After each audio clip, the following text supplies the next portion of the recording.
he comes. All right, Jesse Lobato. How are you doing, my good man? Hey, how you doing? It's Look at you looking all William Shakespeare. it's pretty long hair, pretty long beard going on. I got Nice, nice. beard straightener just to The make it. beard straightener, huh? It's called a beard straightener. It doesn't look any different than a girl's Regular straightener, straightener. but you call it a beard straightener. uh, it actually might be slightly different. It's flatter, yeah. It doesn't because it doesn't need to get deep in there. Yeah, it's kind of flat, a little flatter, just a little bit. Like yeah, you can press it right against there. It just has these little plastic things that kind of can push it off. Right on, right on. So man, so let me I'm actually doing a slightly different than I have in the past. What I did when I'd have somebody on a podcast and then I do like an introduction afterwards. Part of it that takes a long time, and then also part of it is I feel weird because I end up actually saying the same stuff again. So I'm going to cut that off. So this is the introduction right here. Doing it live. We're doing it live, and what I want to do. So we're going to talk a lot. Of course, I want to catch up with you from everything since I've left. Really, I mean we've talked a little bit here and there, but like um what I kind of like starting out is like how we met, and I don't actually remember the exact day specifically, but I'll put it in perspective. I'm going to go first, but I'm going to go really quickly, and then for Yeah. you, I want you to do a little more a deeper dive because I actually there's a lot of stuff I don't know about your past. So basically, so here I am. I mean, martial arts is where we're going to make this connection initially, probably. So I'll just go real quick. You know, I wrestled in high school, wrestled in college at Sierra College, and then I didn't do as well as I wanted to, and then I started doing that fighting, and this ties into other people that I'm going to talk to. I'm going to be talking to Brody Farber Oh, tomorrow shit. and stuff. So he's the one that got me in there, and then my first fight, and then I went to Sac State, and then I would continue fighting. That's when I met up with Kiet Say, you know him, that my Kyokushin trainer that and I'm going to be talking to him on Sunday. So Oh, it's fun shit. to get all these elements of my fight game. So when you came into the game, now I graduated from Sac State, and then I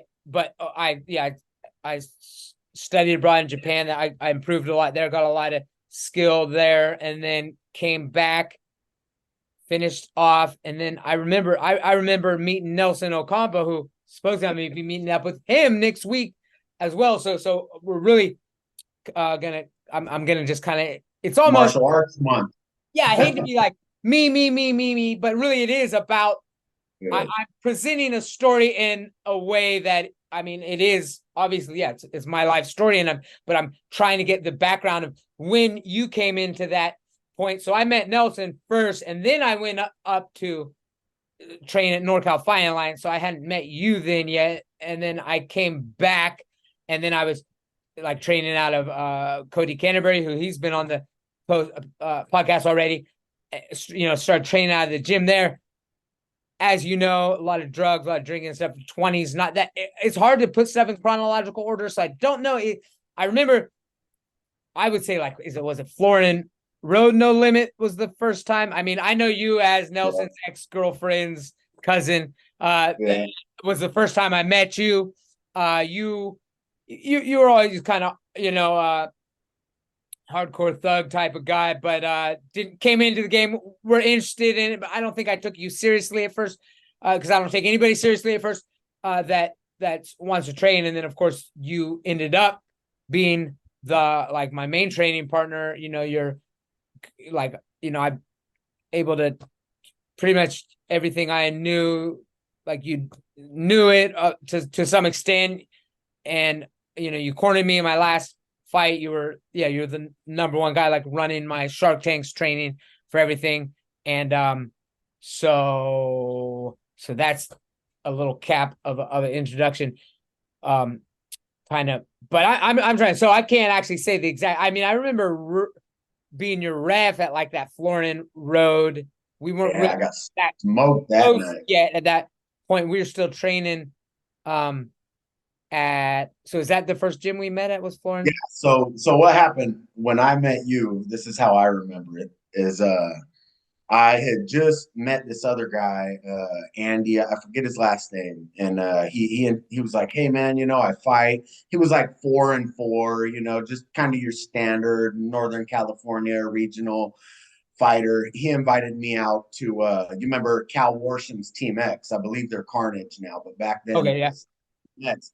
So I was there for like a month, and I was just, there was kind of like they had their group of guys. Anybody else that came in was kind of a sparring dummy, and so it's like I'm there. I'm just kind of, I'm hanging. Like I could always fight, but I didn't really know martial arts, so I'm like trying to get in. I'm going, dude, like, what's the deal with this? And I'm at work. So back then I was doing commercial glass. I was a glazer. I'm at work and my phone rings and it's Nelson.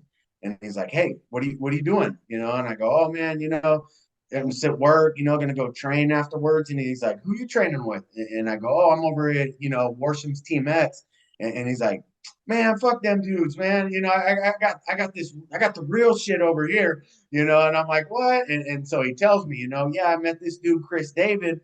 And he's going, "Dude, they're legit. They're legit, And so he's telling me. And so, naturally, first thing I do is like I Google it up and I'm looking. And so he's explaining it to me like this dude's got sick jujitsu, da da da, And so I'm like in my head, I'm like, okay, there's like this jujitsu guy that Nelson's training with wants me to, I'm gonna go check it out. So naturally I Google you and you're just fucking scrapping like all your fights that I'm watching. You're just, 100% offense. You're not even blocking shots. You're just in there going after it. And I'm like, dude, this dude, like he's a sav, And so I go out to Phil Flather's gym out there on Power Inn and meet you guys. Right, that's power in that time, yeah. I think we like do 4 rounds of sparring the very first day, but you're like you're I learned later on it's like that's how we weed them out. It's Yeah. like we're gonna make sure that you're not you got something to learn here. So we're like full sparring. You're just blowing my leg up. I remember you're just throwing these leg kicks with your nasty little shin, blasting, And so I leave there that day. Not only have because I like to fight back then. Like I loved sparring, I loved all that stuff. But you like took the time afterwards and was like, look, when I'm doing this, do this. When and so it was that little bit of coaching up. Plus, you guys were cool. Nelson's like my brother, So I'm like, this is the new spot, and so and then naturally, like, not one of you had a vehicle, so you guys need a ride anyway. So, so, Yeah. so it's like for the next, shit, dude, probably like 8 years. It's like I'm just working a 8 hour day job. I'm running to my apartment, grabbing my gym bag, trying to talk myself into it. Like, what the hell are you doing, dude? And then go pick you guys up and run out to Florence. Or no, it was Power In first. Power in first, Yeah. yeah, yeah. That was the one I Over repped at at. Yeah, Power In. And yeah. And it's like, I remember having this conversation with my little brother when I just first started training. I'm telling him like, in 6 months, I'm gonna have this thing wrapped up. Watch, just watch, And then once you go do it, it's eye opening. It's like with martial arts, especially mixed martial arts, it's like there are so many ways to lose. So many, your hands got to be in the right spot. Your posts got to be in the right spot. So it was just real eye opening, and it was something that I always loved to fight. Like since I was a kid, my older brother would just like, hey, go fight him, and that's but once I kind of found martial arts, not fighting, like actual martial arts with you guys, it was just like a passion for me. I just loved it, man. Oh yeah, that's so like you never had you done any like karate, taekwondo, something in your youth? Like I wrestled. I went to one of my brother's wrestling practices when he was in junior high. I think I was in like fifth grade or something, and they were just like, "Hey, who's that kid?" Because I would sit there and it was funny part. Like I had no idea. I was waiting for like a wrestling ring, and I'm like, "When do we get the boots and chonies and the wrestling ring?" And so we end up. I don't think I won a match all that year, but that was like the only Okay. experience I had. Me and my friends would always, we always had boxing gloves, would always box. My cousin Gene, Chrissy's brother, his dad was always big on like, you guys got to know how to protect yourself. So we Yeah. would like meet up at his house and do some boxing rounds and stuff, but never, never any formal training into martial arts at all Yeah. before I met you guys. Yeah. Yeah. Well, no, that's, I mean, it's such an interesting time to, back then, I mean, just in those years, like those, my first, I mean, when I make that first transition, it's going to be fun talking to Kiet because, yeah, when I met him at Sac State, I just saw he was like putting up posters that he was teaching us Kyokushin. I didn't even really know what that was, um, but I knew it was martial arts. I get some training because I was actually training for fights down in Mexico, just doing like, prison workout burpees in the wrestling room. Like I didn't have anybody to work with, but I was still in good shape from wrestling. I had some skill and stuff, and I would just do whatever I could, run up the stairs on the bleachers and stuff. But they didn't. So even at that time, it was starting to come together more. I mean, it had actually come together a lot more for sure, as far as having actual spots with a group of people that we could train with. So I'm trying to. So were you ever at Cody Canterbury's? I think that was actually No. by Carnage. I think it was they did the same thing, right? Out of like one of those sheds that you just like. Yeah. Yeah. That's when I first came back from NorCal Fighting Alliance. Yeah, it was in there, and then it was bouncing around. Like I said, I can't even put it in chronological order from which gym, but I would say that was the first one that powered in, and then of course there's like, yeah, UTC. I was in Madera for like a year or something, Central California. But I kept coming back, and then you, I mean, yeah, we're good at first because I'm smaller, so it's I still like training because you're bigger, you're stronger. You're able, once you learn some basic stuff, then you're able to like, uh, you know, uh, you're able to get me in positions. I know you did at the very end that one time. I know that you didn't tap me out, but I rolled out of the mat. That was in the north. I rolled out because I didn't want it. There's very few people who have tapped me out, even in practice. Like at NorCal Fine Lines, there were a lot, and then, but like, so you didn't, you easily could have got that one. But for the most part, yeah, like you also had like Eli and stuff, who he hasn't been on here yet, but he will be. Who you had, like, yes, I mean sometimes because I'm smaller than you, yeah, how did that compare to like, yeah, get you get the get your Eli's, and then I remember you trained with somebody for a UFC fight. They were like Shark Tank, and like he did like 12 rounds. You were towards the end, I think, but you still got, who was that? Who was that? That was That was Paul Buntello. yeah. Was that in like He's the UFC San heavyweight over there at Jose or something? Where were we? we're at like Huckabuzz gym. Remember Dave Huckabuzz, Yeah, big old heavyweight yeah, knockout artist and set. yeah, Shout yeah, out Dave, man. Dave was always a cool guy, man. yeah, But yeah, it was, when I started with you, like at Power In, it was like you, the Sandoval brothers, Nelson. I mean, everybody was like 25s and yeah, 35s. And so it actually it helped me a lot because it's like your guys' technique was so sharp that yeah, nobody was like gooning anything. Nobody was just yeah, so, and the speed, yeah, was different. So I still to this day, like I if I grapple or spar, I don't have tendencies to just like smash pass or yeah, use the weight. It's like I'm always, and sometimes it's to my detriment, but I'm always looking for yeah, like a technical sweep as opposed to just hey, get up, dude, power out of this thing. yeah, But when you're a bigger guy in the gym too, it's like you never want to be the big guy that hurts somebody because yeah, then it's yeah, like, hey, yeah, way to go, big guy. yeah, So I think it benefited me a lot just being with smaller dudes because the speed, you had to be sharp, and it was honestly eye opening. It's like if I would have met you, you were a 205er and you smashed me, I'd have been like, well, of course he trains how long. But in my head, when I first met you, I'm like, there's nothing this little 135 pound. I was very naive. I had oh no yeah, ideas about oh yeah, martial arts. Oh, I love that. And That's so I'm my like, favorite. he's not going to be able to do anything to me. And I mean, you just fucking wrecked me. I felt like throwing up. I remember just like being like, dude, what the fuck just happened?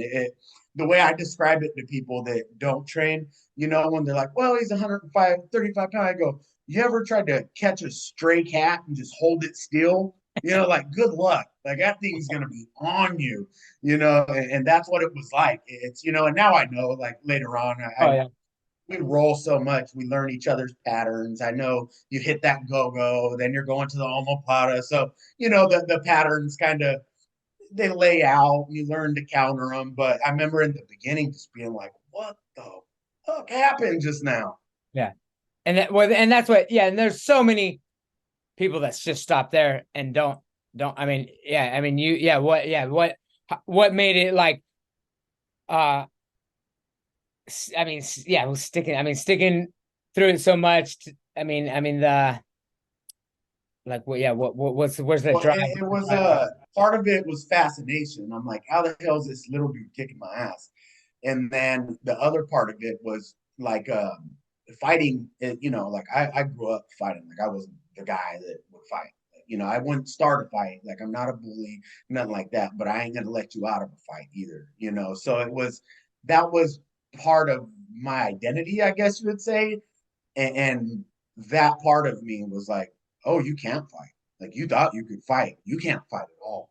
And so, it was like I need to get that back, and it was just fun, man. Like I had those were the funnest times. And I mean, we were in there, back then, like we were just going to war. It was like warm up, train the technique, and put on the little gloves and get after it. Yeah, So it was fun, and I knew I had a lot to learn, and it was something that I felt like was worth learning. It's growing up. I played different sports, and I was okay at them, but I was never like really enthralled, throw everything I have into it. And with martial arts, it just hooked me. I was like, oh, dude, this is I had always kind of thought like, oh, this isn't my thing. I'll find my thing. Oh, this isn't my thing. And I just thought that like people have something that they were naturally good at. You find that thing, and then it's like, oh, you're fucking good. Where I had thought I could fight for a long time, and amongst regular people, like yeah, I do all right. I got beat up before. I'm not some undefeated street fighter. But it was just it just kind of captivated me, man. It was like I realized like, oh, okay, like you just do reps and you get better. Like you don't just like, oh, this is my thing. I'm great at it. I know everything. It was the first thing that taught me like just do reps. Like, oh, that sweep you've been working on, work on it all week, and next week you're gonna hit that shit on someone. And so it was part of that. It was part of like fighting's always been a part of me, and I want to be good at it. And then the other part was like the progress, like I mean, I always tell people my first year in jiu-jitsu was just like, don't get submitted. yeah. That was it. Like I mean, I was just, that was it. Like I wasn't out there, hitting arm bars and triangles and nothing like that. It was just like stay alive. And we were training mixed martial arts. So our jujitsu was different than, like jujitsu and a gi or even no gi jujitsu. You can put yourself in a lot of bad positions and Yeah, still win the grappling exchanges. Where yeah, mixed martial arts was like the consequences were so high with the jujitsu that it's a whole different style, and so it was just fun. Like the thing that captivated me was just like I felt myself getting better little by little, but also there was a part of me, something I thought I was good at. It was like, no, you're not good at this at all, dude. You don't know anything about this. so how did that change you in the street? I mean, did you get in less Dude, fights it during made that me time? way less fight. Like I didn't. Martial arts just kind of scratched that itch, Yeah, where it's like I didn't want to get hurt. I didn't, I've always been smarter as I got older. Like I've never fought anyone who didn't want to fight me. I wasn't the guy like, oh, I heard you said, it was like, what's up? Like you want to square up? We can do this one-on-one fight. And sometimes you win, sometimes it is part of it. but it was never like just wilding out. It was just, we grew up in the streets, broke kids, violence is a part of it. You get a bunch of fatherless kids running around the hood, Yeah. fighting's part of it. Like you Yeah. just got to know how to do it, and, Yeah. and I I'm glad that martial arts came along because it scratched that itch, and it also like I think it kept me from ever escalating to the next. When you're a kid, violence is fistfights. It's no big deal. You can't really even hurt each other that bad, Yeah. like a black eye or something. But it's like if you're still living that way and Yeah. still doing those things as you hit, 25, 27, like that's when people, start dying and stuff. And so martial arts just, it scratched that itch. And at the same time, it was like, this is the arena for this. Like, why am I going to go out here and do anything stupid that would jeopardize my ability to be out here training? Because Yeah. I didn't have kids till I was older, so I didn't really have like that broad picture of the future. As soon as I had kids, I became tied to the future where I cared and I Yeah. was worried about next year. But before that, I was just like, dude, it's whatever. Where are we going? We just do Yeah. whatever, Yeah. and so it was. It came. It's a blessing that I found martial arts, and it taught me. Not only did I learn martial arts, but it taught me like just do reps, just reps. You get good at anything, And there's natural things that it's like I'm never gonna be dunking basketballs no matter how many reps I do, but at the same time, it's like if things are within your physical ability, you do reps on them, you'll get sharper for sure. Yeah. Oh yeah. Yeah. That's like yeah, towards the like towards the end of when my training there and stuff. I know. I mean, actually, you drove me to the airport or a BART station or Yeah, something. You yeah, the BART left. station in That's when Oakland, I left this. When I left America. So the and greatest country. what? Oh, Yeah. I said you left the greatest country in the world, but all right, bro. Yeah. No, I mean, I so what? Yeah. What was going on then at training wise? You continued training with where? Yeah, yeah. Remember we were at a CCA. We had that spot on bail. Okay, yeah, yeah, that's right. Okay, yeah, yeah, And yeah. so I remember you took off for a little bit, and me and Eli went hard for that. Was like, Eli was taking fights, and I was his main. I mean, same thing, pick Eli up after work. But actually, at that time was like, it was like 07, 08 when the recession hit. I got laid off from work, and they did like the Obama did like this stimulus EDD thing. So I was getting, enough money. I didn't have kids at the time. So I was getting like $400 a week off unemployment. There were no jobs to be had in my field because construction was just dead. And so me and Eli were just, 2 a days, 3 a days. I was able just to train full time in that point in time. And that was like, because Eli, so I learned all my skills from you, and then me and Eli was there for a big part of that, but it was like me and you, that Yeah. you were teaching me, you poured into me a lot. And then I think that's when you maybe went to Central Cal for a little bit or Okay. something. I forget exactly where you were at that time, Yeah, I was but in Japan for a while, and I was in Central. Yeah, yeah, yeah, and then yeah, yeah. Those are the two a lot of places. headshots. And so me and Eli trained, and he's a bigger guy. Eli walked around, I think, at least like 220 back then. And so that kind of changed my game a little bit to where I was used to competing with smaller guys, or not competing, training with smaller guys. And then me and Eli clicked up, and I mean, he had me out there fucking running laps in the Yeah. morning. And Oh yeah. Eli's that dude's an athlete. Like he's Oh just yeah. built out of bricks, and so I trained him for a while. You came back. I think Eli took off. We did CCA for a while. That place was like the the best. That was like my favorite place because that place was like ours, where Yeah. we're a big part of that place. And so then that's where we're at. You were like living under the ring, and you know, and so we're there, and then you're like, hey, I'm going. You went to the Philippines first, right? Yeah, I did And you're just like, go there well, and came back. Yeah. you're like, I'm gonna go to the Philippines. So I drive you to the BART station, come back, and you remember Melvin, right?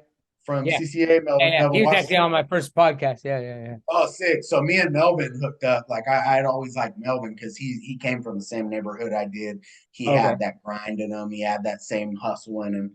And so I felt like, okay, it's my turn to kind of pour into someone. Where Melvin, you know, he had a Muay Thai coach, and you know there were other people coaching there, Yeah, the Seven but Diamonds there guys were were actually pretty good, and yeah, one of those yeah, guys were out here. yeah. I actually met up with them here. Yeah, they're pretty legit. So he got a lot of his skills from you know them, but then on the mixed martial arts side of it, there was nobody at the gym that was like a competitive. Yeah, yeah. You know, I mean, we had guys that came in and out, but they cross trained other places. They weren't, you know, the core kind of. And then Melvin was just like Melvin and Gage and there were a couple David Velasquez. Like there was a cool group of us that it was just a nice little training group. Melvin was still competing. I think Gage was still competing. I think he ended up going to the army or something. I haven't seen Yeah, yeah, I Gage in remember. years. Yeah. But so I was just kind of like there with Mel, just kind of doing our thing and training. And I think I kept training until I think that gym closed down. Man, it's probably like a year or two after you left. And Okay. then after that, it was just, you know, you know, it's like here the gyms, you know, it was us. There's obviously the biggest and most well known is Team Alpha Male in Yeah. Sacramento, and but we, you know, it's like I was part of your lineage, and I remember like you know you were always getting fights with those. So to me, with the my kind of tribal mentality that I had, I'm like I'll never train with those dudes, you Oh, know, and so it was just it shut that off. I tried to find other gyms, but when you're in the real shit, like I learned the real shit from you guys, and you guys are putting it on the line because you're not just coaching and kicking back, like you guys are active fighters. And so that was kind of my rule of thumb was like if I'm a train anywhere, they got to be active fighters running this place, you know. yeah. And so I kind of looked around for a little bit. I tried a few gyms, didn't really find anything that I liked, you know. Then mixed martial arts was different back then. It was still not as lucrative. So you had a bunch of snake oil salesmen, like, you know, they watch some YouTube clip and they're teaching classes. And so I've actually went to classes where they're like showing, you know, wrong shit. And I'm just like, dude, what are we doing? So it kind of turned me off to it for a while. I just, you know, set up and kind of did my own thing. I would still train. No jujitsu though. That was the part I was missing for a long time was jiu-jitsu because you know that's like the most physically taxing. Like you could always find someone to kickbox with or go to a Muay Thai gym, but jiu-jitsu is something that you got to put a lot of time in to get good at, and it's like if you don't have training partners or people to roll with, you know, so I just kind of fell out of touch with it. Where I was still a martial artist, like I still have mats in my garage, I still have heavy bags set up. You know, I still hit my Muay Thai rounds. I still, you know, hit the sprawls, you know, but I was just kind of missing that like camaraderie, but also the struggle of, you know, someone strangling you like as you're trying to figure out this puzzle. So it was actually a long time before I found a spot. You remember Randy Rodoni? Yeah. So me and him, I've known him since like junior high. He would come into CCA, but he was always with Larry and Dan James, kind of Yeah. their protege. He was at Dave's a lot, you know, and he reached out to me through hunting. You know, he's seen us hunting, and he's like, you know, what's up, man? You know, take. So I took him out duck hunting, and he's like, what's up? You know, you training? You know, I go, and I'm telling him like, oh, dude, I wish I could find a place. And so December of last year, he's like, he does jujitsu at Carlson Gracie Sacramento, which Okay. is Felipe Berjal School, and Zach Striplin and is the coach there. When I got there, I know Randy learned about Felipe, but Felipe lives in Hawaii now, has a gym there, and he still's got a strong. He shows up, comes into the gym, but Zach Striplin and Andrew Coyne is are the instructors there. Zach Striplin's a black belt, I believe, under Felipe. I might not. I don't know. I never asked him, Yeah. but and then Andrew Coyne's a brown belt, and then so I went there since December, and it's in the gi, white belt, starting all over, and again in my head I'm going like, oh, I'm gonna be in here wrapping this thing up real quick, like I'm good at jiu-jitsu, and Yeah. it Oh was yeah. fucking eye-opening again. Yeah. It's different. Dude, they can hold your clothes, and I'm just like, this is a whole new puzzle. So it kind of reignited that. But the whole time I was training with you, because you're an instructor, you needed a ride, I didn't have to pay anything. Where now I'm realizing, like, dude, it's expensive. It's training out here is expensive, and you fact, I mean, the gym dues totally worth it. I'm not saying it's not worth it, or they're running a business too, Yeah. but it's like, dude, fucking, it's you're running like, almost $200 a month for your gym dues. Plus, you got to get gas out there. Oh You yeah. got, buy your geese, and I'm like, so it's been fun. I've had to miss some time due to budgetings. I got kids that, Yeah. they gotta. I can't spend all my money training, Yeah. So I'm finding that balance. But it's been fun, man. The gi jiu-jitsu is like a whole different world. Yeah, for sure. So that's good. You are actually training now. I mean, you're training still. You got Yeah.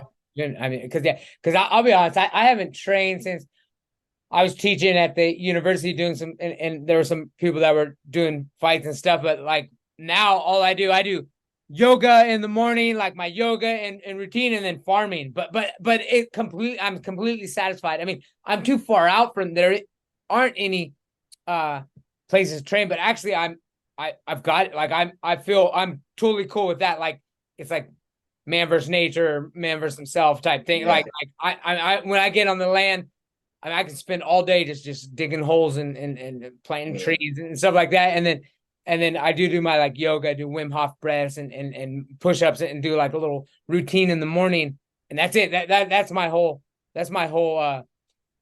gig. So I'm probably I still think, I mean, if I were to continue too much, I could end up getting injuries. I mean, it would be interesting to know how I do. I mean, I don't think I'd get injured too easily.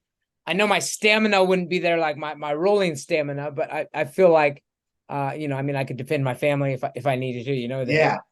I feel in shape, but it's weird that it's been so long since, I mean, 5 years at least, but that I haven't done anything at all. Yeah, but you were, like you were a full-time fighter. Like it's like you've scratched that itch, I'm sure. It's like you told me, like, when I asked, like, what's your record? You're like, I forget at the time the exact number, but you like rattled off your wins, and then you go, and a bunch of unfinished business, and I'm like, what's unfinished business? You're like, I never been finished. It's decisions. They stopped the time. We ran out of time. Nobody won. Nobody lost. That's just unfinished business.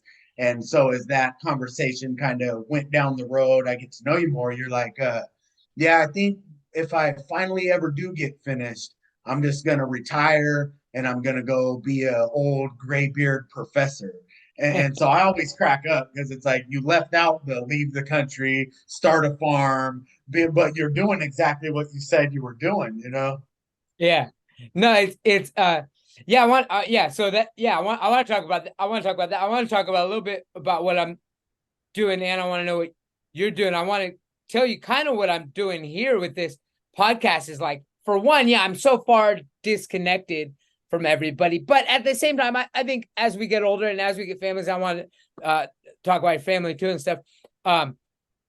We do. I mean, our priorities change. We're not the same as we were when we were, back there and training and just, doing our thing. So it's probably, even if I were in America, I don't necessarily think I'd be closer, but because I'm so far out and I'm physically removed, even not just that I'm in a different country, but I'm deep in the jungles, that I definitely have this need to, you know, have a connection to all the people that were, you know, important in my life at different stages. And I like the childhood friends, I've got the group of wrestling friends, I've got my MMA friends, and then I do have my English teaching friends that I had when I was teaching at the university, who now I'm disconnected from them too. So those are kind of the groups throughout my life that I've had. And so I just started doing this. And then I started, first I got Spotify to listen to music when I was, you know, working out on the land. But then it's like, you know, I wanted to listen to stuff. So I started listening to podcasts, and then it just made me want to do podcasting. And then to me, like, this podcasting is kind of social media, because social media for me, I admit, like, I'm more of a creator and poster. Like, I don't really get into when something pops up that I see, I'll comment sometimes, but for the most part, it's me. I'm way more posting than and probably everybody's like that. I mean, or well, that aren't actually, some people aren't, some people are just maybe scrolls, but I think a lot is like, it's a good place for diary and stuff, but there's no connection there. There's no connection, even when, you know, even the connections we've had, little things, it wasn't enough, you know, to really be, I kind of know what's going on. We do this. So to have this, just like a long form discussion, but then also to share it, because like I said, there are a few people who would actually probably benefit from this. And then also, hey, I want to, there's a lot of things you didn't talk about. Like, hey, you know, like that, you know, because this is our connection, and there's a lot of people that we could kind of mention them and they're involved in it too. But it's like, but you know, I want to have that. So it's like, in a way, it's like, yeah, it's weird. But so the second thing is that I do actually want to completely go blackout from social media eventually, but that's such a bold move. So I've done it. It's when I'm 60. That's like, so I've got 18 years. I want to do this, and social media will change, I'm sure, the way we communicate and stuff. So I kind of want to solidify that network of people who are important in my life, you know, maybe take on some new ones. And then by that age, everyone's going to be kind of at the age where they might more likely, it's hard right now. A couple of people come and visited me, but it's like, now's not really the time. But in the future, I think it would be a perfect opportunity. By then, I'll have this land developed in a way that you can just come and stay. So even like the plane ticket, it would actually be cheaper. Like I mentioned, I think before, one time I actually stayed in India for 2 months. It was cheaper than renting an apartment in Sacramento in between semesters, like throughout the summer. So it's like, I mean, that's how it is out here in Thailand, especially if it was my land. By then, I've got these little like guest houses that people could stay. And the best weather is from like December to January. It's cool because I'm up in the mountains where it's a little cooler, but it gets really hot like a lot of the other times of the year. But it also doesn't rain. Our rain is in the hottest season. And then so just like this 2 month gathering where people can come and show up, not stay the whole time, but you know, I'd be open for that. So I want to actually get a group of people that are like interested in because that would be better than this. That would be better than, this is the next best thing. Live back in there, get, you know, and that, yeah, basically by then I'll have a lot of, you know, more farming and stuff. I might let you shoot a couple ducks or something, but you got to grill them off my land. But like cook them there. You cook them off the land. You can eat them. Yeah, you can eat them by the river. There's some places we have picnics along the river and stuff. So we'll figure that out. But the like yeah, I mean that's it's kind of like Field of Dreams, build it, they'll come type of thing. It makes sense. It's in the future enough that it's not. I'm not like it's not a clear path exactly how it's gonna come about and everything. But I mean, yeah, it's funny you mentioned some of those things that I am kind of doing what I said that I wanted to do. So I actually have a couple things I'm going to go from there, but I want to get catch up with you. I mean, I know you've got kids now, but and I mean they're older. They're much older than like I'm you know, I'm a young father. I mean, you know, 3.5. Chaya is 3.5. So catch me up to speed on being a father and how that plays in to both the martial arts game. I mean, it has to change, like you said, your priority changes, and I mean, Yeah. time. I mean, I'm here. I'm living on my land. I mean, I still feel like I don't have like. I mean, yeah. I mean, there's so much time involved. So yeah, catch me up Yeah. to speed on So father. for me, I'd never planned for the future period. Like I was always just, you know, on in the moment, have some fun, make money, spend money, take trips, learn to scuba dive. Like, I was never a saver because I was always of the mind, like, hey, tomorrow might not be there. Like, and the second I had my daughter, so my daughter is going to be turning 10 in 2 weeks, or shit, like a week now. But it's it like tied me to the future in a weird way where all of a sudden, I cared. Where it was, always like, in global warming's doing this and 5,000 years, it's gonna the Earth's gonna be uninhabitable and whatever any of that. But just the time aspect of it, I was always like, I don't give a shit. Like I won't be here, Yeah, And once I had a kid, I was like, no, like she's gonna have kids and they're gonna have kids and we need, like we need to make sure we're all doing our part for, and not necessarily like global warming or anything, yeah, just yeah, yeah, as yeah. a society, Oh like, yeah, hey, let's absolutely. keep this thing functioning, like let's keep this thing rolling, Yeah, in a positive way. So it changed my outlook like that. And then for me, like I grew up, in a single parent household, kind of crazy growing up situation.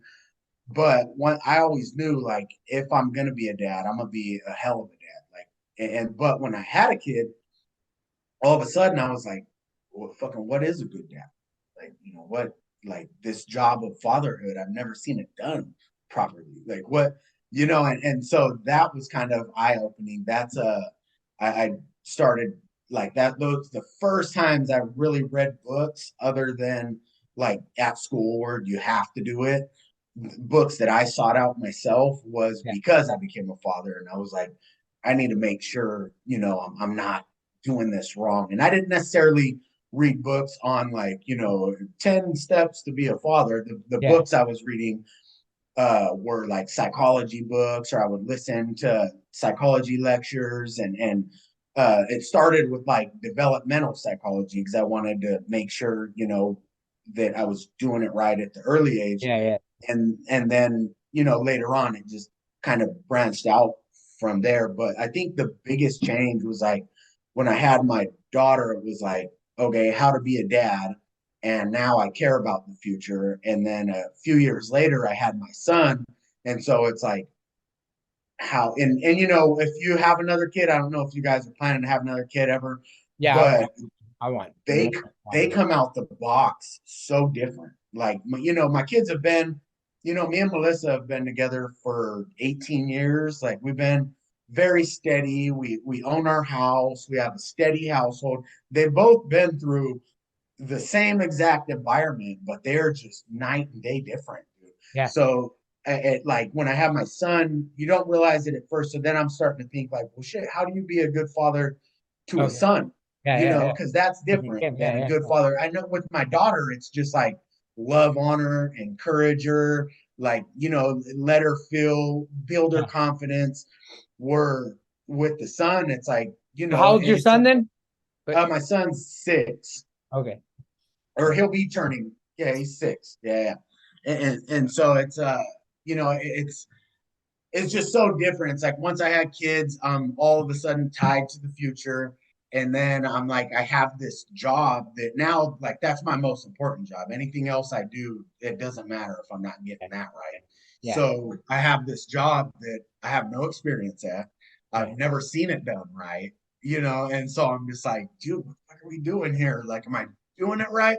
So I just kind of delve into some of the literature, which, you always got to take it with a grain of salt because you never know people's intentions, or yeah. they're, when they're making this stuff. So I kind of just stuck to like the developmental psychology stuff, Mhm. and it branched off from there, but not really like books on parenting. I just was like kind of trying to figure out like, what's my role as a father. And the best I couldn't kind of put it together as like with your with both kids, but more so your son, because your daughters, you as a dad can't be too hard on them, or maybe that's my own bias, but I want her, but it's like your job's to teach and encourage, and also like set some boundaries and let them become disciplined within those boundaries. So you're encouraging them, you're teaching them, and you're also making them become disciplined, but not by disciplining them, Yeah. like by giving them the rules of the game Yeah. and telling them, hey, as long as you operate in here, we're good. So that's kind of my parenting model is like, uh, it sounds weird to say it out loud, but it's like the encouraging disciplinarian. But I'm not a disciplinarian like I discipline you. I want you to have some discipline and operate in the set rules that we have as a family. Like you got to learn how to operate in those if you want all the things you want and you want it to go smoothly. So Wait, that's kind of I'm thinking, okay, when does that happen? Because yeah, three yeah, and no, a half, no, no. he's running the show still, man. Dude, my daughter's 10 and she's still crazy. Okay, I mean, it's funny with Chaya. Like his name's not even Chaya; it's Gabagat. Like he named himself Gabagat, and he only wants to be called Gabagat. And I'm okay with that actually because his full name is Wirun Santi Chaya Butkarasi. So Chaya is a nickname anyway. And I'm like, uh, but it's funny for him because I'm actually like I actually am over affectionate, I think, and he doesn't like it. Like I want to cuddle with him and stuff and stuff. Yeah.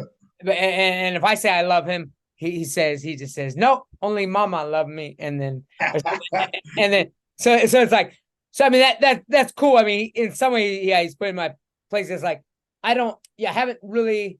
I mean sometimes I'm hard on it, like do something, but I mean for the most part, I almost feel like he's trying to be harder than he's trying to prove to me that he's hard. I'm not even trying. I'm like, let's slow down. Like, I don't need it's like be a man, but you don't have to at 3.5. Like, No, that stuff you know comes what I mean? natural. Like, not, yeah.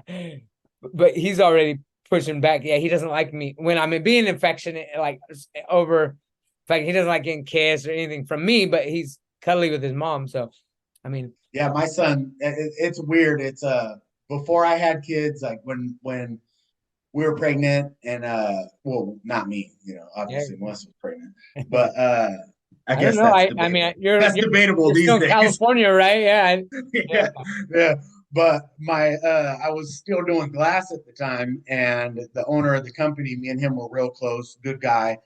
And he goes, I tell him, yeah, we're having a girl, and he goes, you know what? I know, every guy, and he had an older daughter and a younger son. He goes, every guy, thinks, I want my son, I want my son. He goes, when you have a daughter, that's who's going to be on your hip. That's who's going to be with you out there. And he goes, your son's going to always gravitate towards his mom. And he's right, man. Oh Like, yeah. Oh like yeah. my daughter, she loves fishing. She loves going out on the boat. I mean, she'll wake me up like fishing, where I'll go ask my son, like, hey, you want to come? And he's like, no, you stay here with mom, and that's fine with me. I'm like, Yeah. Oh hey, yeah. Yeah. be you, but I ask him, well, why not? And he's like, I'm just not a good waker upper. He's just not into it. And so it's like my daughter is wherever I'm at, she's there. And when we're all together as a family, it's like my daughter's with me and my son's with his mom. And I, I'm affectionate with my son. I always hug on him and he's a lover. Like he'll give me hugs and stuff. But if he had to pick what track that train went, that Oh, yeah. train's running over dad, not Yeah. mom. Yeah. Yeah. Yeah. Yeah. And then it could, I mean, it could switch. Yeah, it's different times. I'm sure there'll be a whole, uh, yeah, there'll be a time. I'm sure yeah. I mean, it's every time. Yeah, I'm appreciated because it's just so, it's gonna go. I mean, it's crazy because I remember. I mean, like, yeah, my earliest memory. I mean, I have these like weird memories when I was like 2 or something. Kind of, I think like I remember being in my diapers. But for the most part, it's like 4. So even right now, I had all this experience with my son, but it's like actually there's a lot of emotional memories he'll have there. So I mean, Yeah. but I mean, there'll be some things that carry on forever probably, but like he's still a lot of the hard. Basically, I'm gonna have to take him everywhere again, all the zoos and everything. I mean, you know, to you know, see these things. I mean, we've experienced a lot of things that he won't remember those experiences, but I do think that the emotion will has been embedded in there. Yeah, I But think early, like that early, like your son's what, 3.5? yeah, three actually Yeah, no so 3 2/3 exactly today. ooh, Actually, not even today, 5 minutes. But happy 3 2/3, child.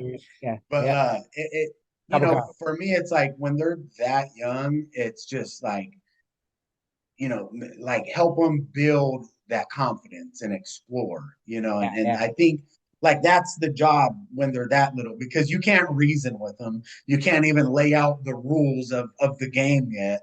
Like Yeah. there's no rationale. They're little cave people at that age. Oh yeah. So Yeah. you're just like, you know, you keep them safe, but also let them push the envelope. You know, it's I'm somewhat of a helicopter parent. Like I don't, and it's not because oh, my kid can't get hurt. It's mostly because I don't trust people. So I'm like, you know, I'm always there. I make sure like I'm not just one to cut my kids loose with someone that I just met or Oh nothing yeah. like that.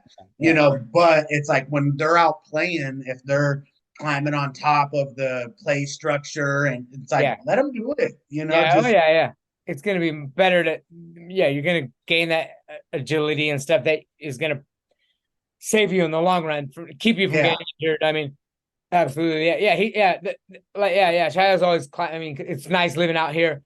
He's always climbing on trees and stuff and just doing it. Yeah, and he'll get injured, but he doesn't do anything too dangerous now. So you know he'll build up to things that are dangerous, but he'll be at least at a slow pace.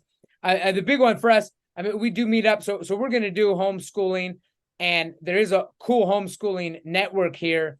That and I mean we're doing it for a couple of reasons. I mean, up until at some point, if he wants to go to school, we'll let him. But he doesn't want to now. We actually drop him off at like this, like a play center and stuff. So, but definitely the socializing with other kids is yeah. important.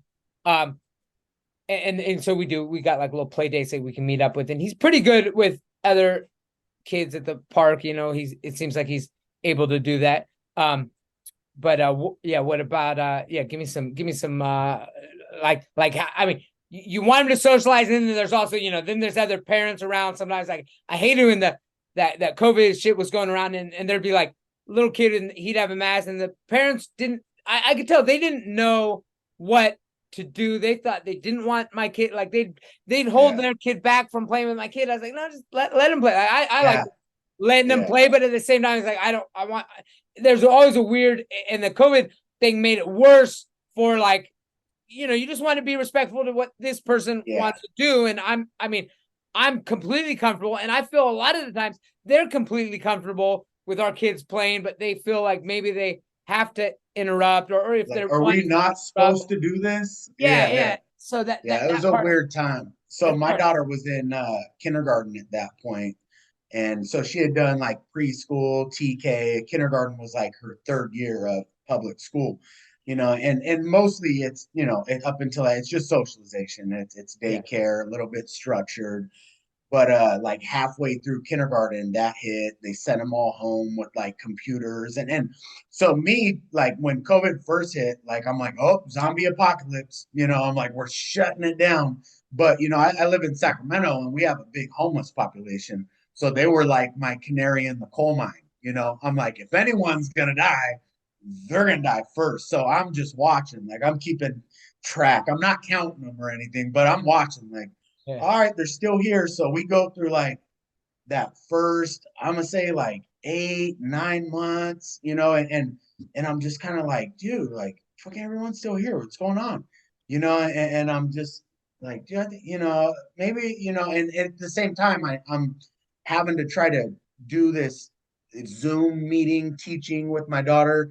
And like, I'm fucking horrible at it, and she's not getting it. And it's becoming like a stressful, combative thing. And so I'm just like, dude, get the fucking kids back in school.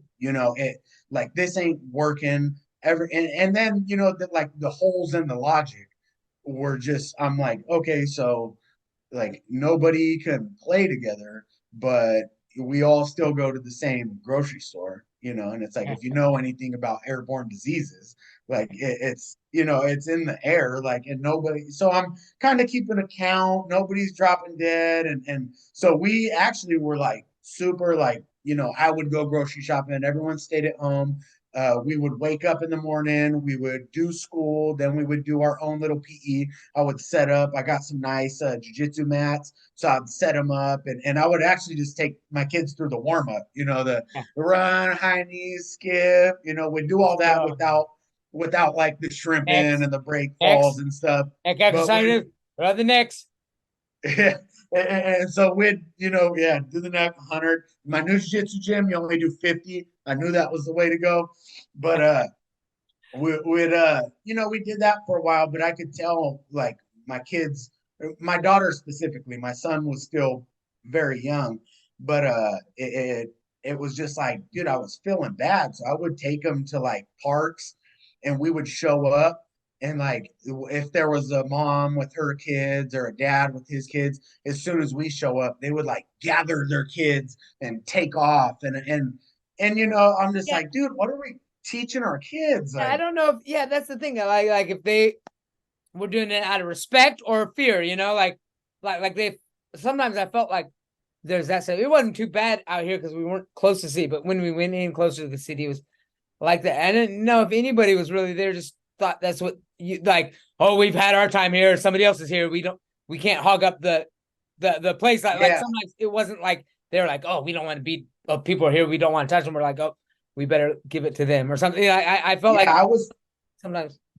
I was trying to find places that, like, what can we do? Like, where can we go that there's kids, and the homeschooling thing was a wreck. Like, it was just waste of time. I'm not an Oh yeah. educator. Well, online, Like, yeah, and online, yeah, that's great. well, and at the age, it's like, so my daughter's in kindergarten and then had to do it in first grade.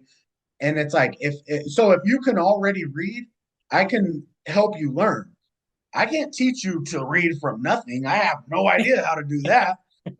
So it was like at the worst developmental stage. And Yeah, and and my daughter still struggles with reading comprehension and stuff because of this, and yeah, maybe there's other factors yeah, in yeah, yeah. play, but and the cold part is, like, you look ahead, and I know, like, the kids that are in school now that didn't have to do with that, like, those are the kids that our kids are going to be competing with in the job marketplace, Yeah. so they're going to have a leg up already, and so that kind of stuff, it kind of just bothered me. I'm like, where can I get my kids somewhere that we could? So I was taking them to parks, and that, people were running like cockroaches, and I'm just like, dude, what the hell? And then Natomas opened up their softball and baseball was like the first thing to open up out of everywhere. They were like, and they were still being a little weird about it.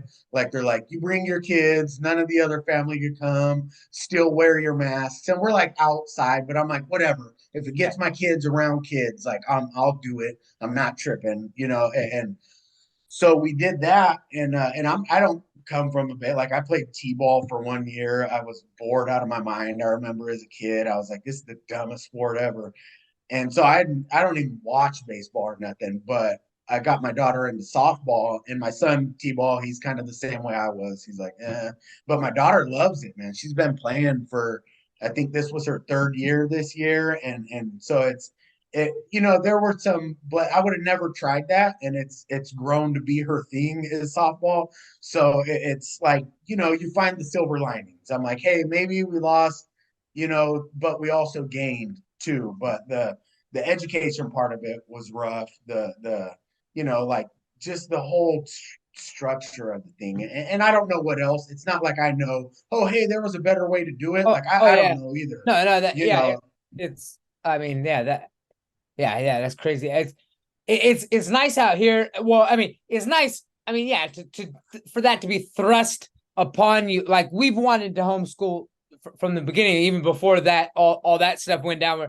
So it's like we're trying to create it, and Thailand's pretty cool. They have less, I mean, in every area, construction or whatever, that there's less, oversight and rules and regulations and stuff. You know, that there's still Ministry of Education. We have to meet these criteria, but they are you can do stuff in like farming. I mean, you can make your lessons based around nature, and I think you have more leeway on some of the way that you structure your planning. But there is a lot of paperwork that you have to do.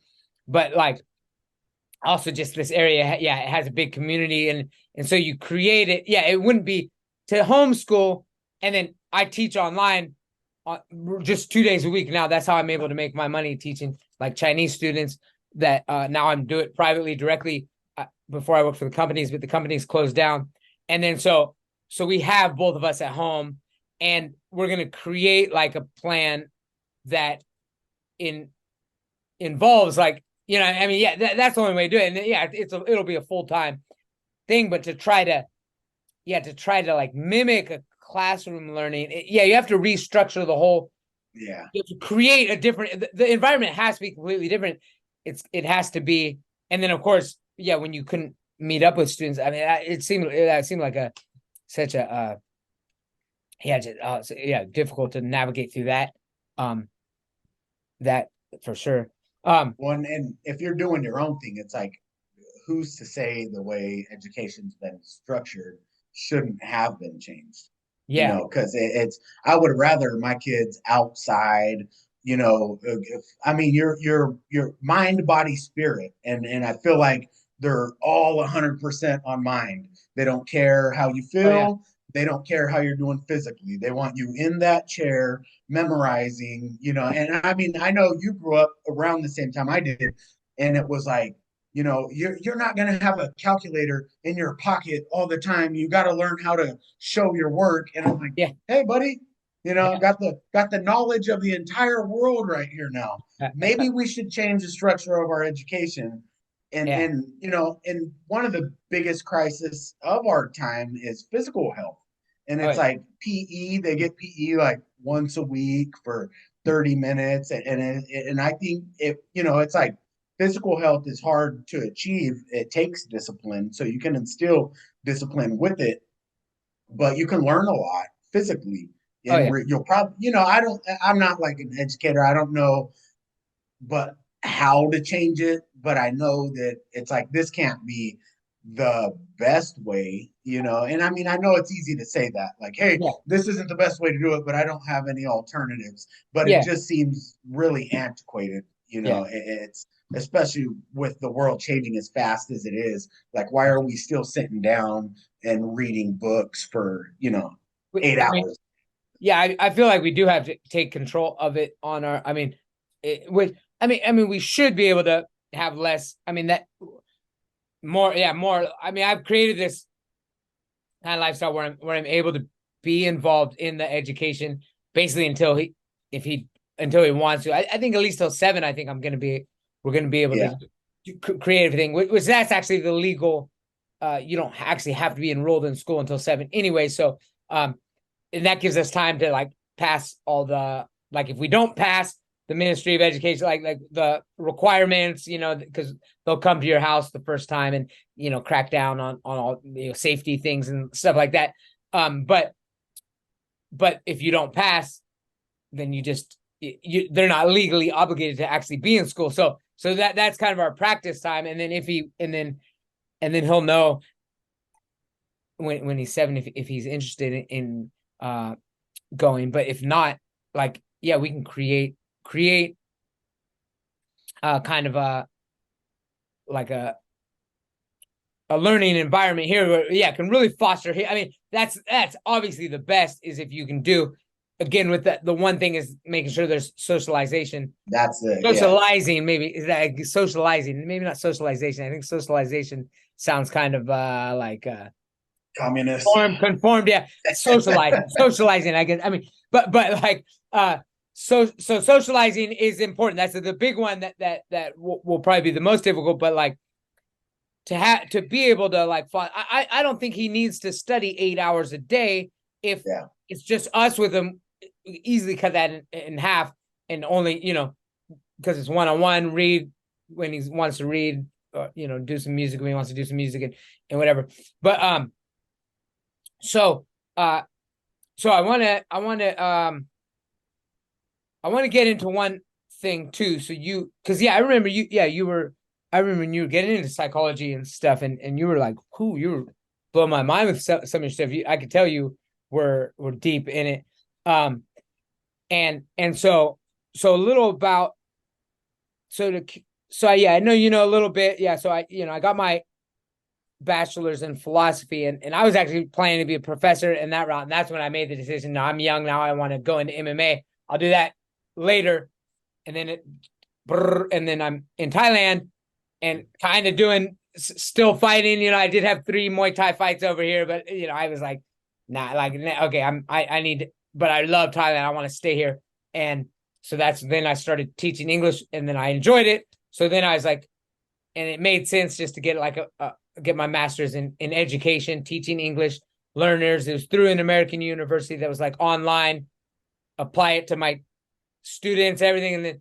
And then after getting my master's degree, I was like, okay, I could have went in. I wanted to be a doctor, so it would have been easy to get a doctor's in education. Like they have different. It's not a PhD. They have academic, like a JD is in juris for a lawyer. You can get an MD as a medical. Not everything's PhD. PhD is strictly for research.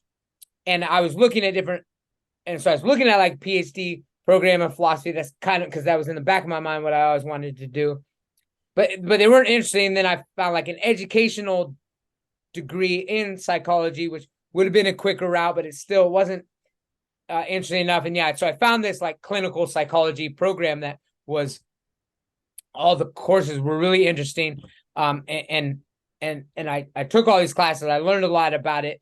And then towards the end, actually, one of these electives that I took was I took this death and dying class. I don't know if have you seen any posts, anything of me mentioning death and dying?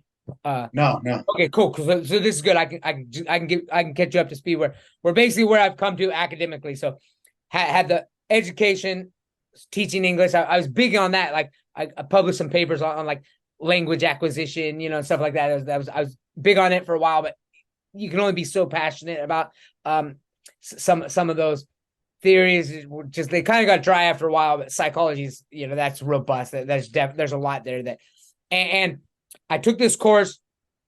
I was looking forward to it in death and dying, and it kind of just opened my eyes up to a lot of ideas. And then I actually ended up doing my like dissertation on that, and I'm going to end up writing a book. So this is actually my life project. So I kind of want to develop this and ask you some questions about you, because I realized that what I'm doing here, like I said, I'm building a human sanctuary. Like I want to die here, right? I realize this is where I want to die. I don't want to die in a hospital, and I don't even which means I don't want to go to a hospital, because if you go to hospitals, then you're gonna die in a hospital. If you go to a hospital when you're sick, then you're gonna go to a hospital when you're at the sickest point in your life and you're about to die. But if you can avoid that, I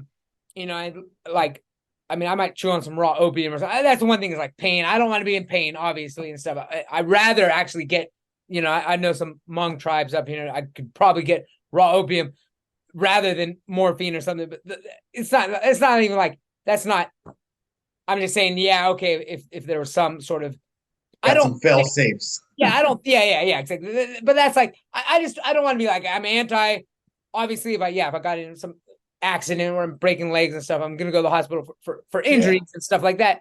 Even an infection, I have had an infection that got a little out of control. Okay, I need some antibiotics, but it's like generally, I don't want to go. I want to be here on my land. I want my land to be like sustainable, not just I don't want to be burdened by money. I want to kind of get buy my way out of the system. So again, in the next 18 years, all the extra money I can accrue, I'm investing in a way that will, like, I don't want to buy things that cost money to maintain. No, you want performing assets. Yeah. So and what's cool, so I don't know if you know that. So I mean, land is really cheap here now. As a foreigner, I don't technically own anything. So it's, my wife and my sons. But we realized, like, we were able to make enough money to buy land, like for $30,000 basically. This land is it's like an acre and a half, and then and you can pay people like $10 a day. I give them $20 a day because I want, I want them to have pride in their the work, and it's still $20 a day for a day's work. And I buy the material, so we're able to build these different houses and stuff. All, so we own it all. There's no debt, no anything. So that's the first step, is having no debt and everything. And then, but still, I never, I only worked, I pay taxes a few times in America. I have no Social Security. No, there's no like, I've got no money Nothing coming. There's nothing coming. So I need to create something. I've got a couple of investment things that could, but literally I want it. So I'm my whole retirement is like, I just need to make sure I can make a couple $100 a month. I just need to make sure I create some sort of investment. I've got a couple little different things. Like one is making like $7 every 3 days or something, but that's interesting. It'll accrue for the next 18 days. So that should actually be, but anyway, it's like, but that's enough. Like I'm thinking in these terms. So anyway, it's like, so I want to get to my question is, my research was, I interviewed people about that they had lost a loved one, and then try to get the experience of death from that person's perspective as much as they could, give it a secondhand experience of what they were going through, and then basically the main question was just like, how does that change your own views on mortality, your mortality, and so I've kind of conceptualized the thing, and I'm going to write a book, and the book is going to be like, I had a couple good titles, but I got to get the right name where it's basically like Die the Way You Want to Die, and it's like, it's actually something that I think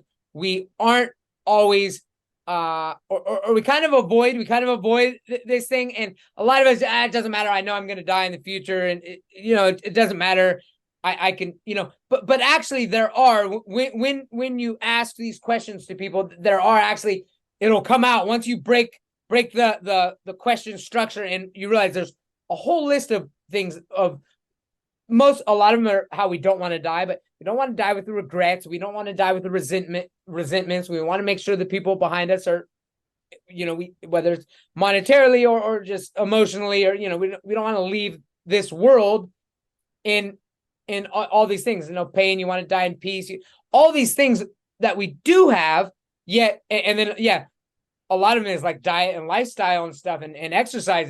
These things that we know, if you don't take care of your body, you are going to be more likely in pain. Of course, none of these are fail safe, and we could easily get hit by a train tomorrow. But like, if we know, if we're able to, so this is my theory, this is what I'm going to do, and I want your opinion on it, is like, if we can kind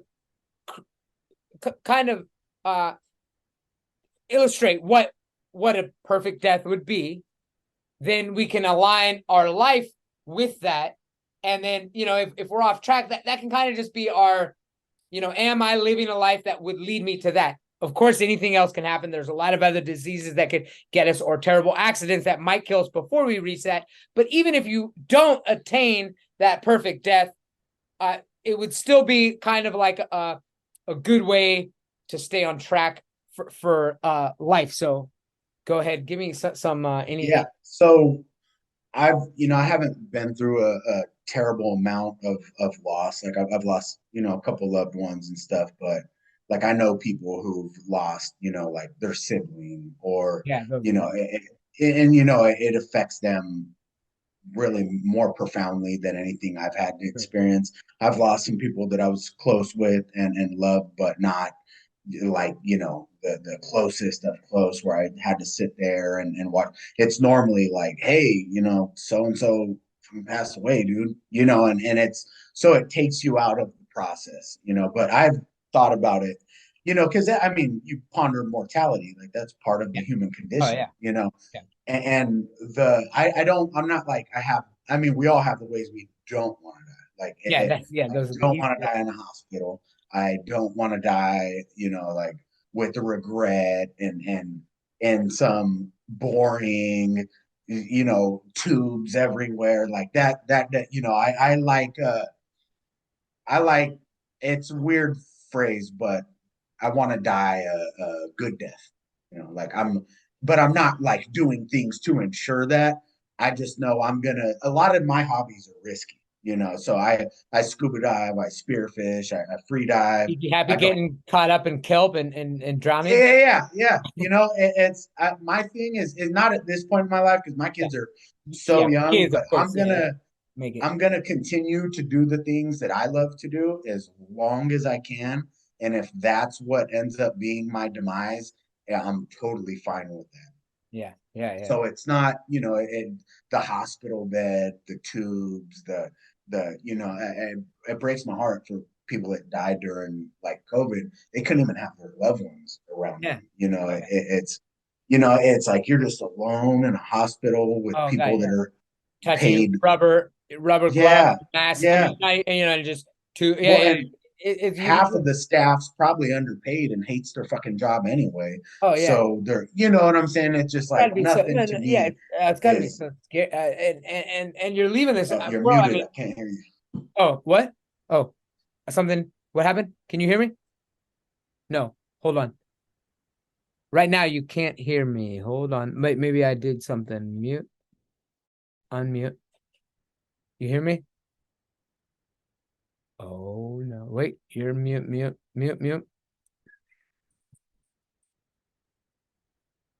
No, nothing. Wait a minute. What's going on here? Um,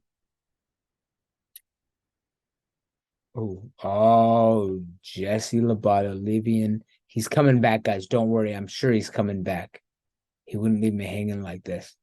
Let me make sure. Well, let me make sure my internet's all golden. I'm switching up to this one. Um, let's push pause real quick. So, oh yeah, a little choppy there. Yeah, rainy season here. September is the rainiest month. No, we were just talking about death, but let's continue that. So, I mean, so yeah, so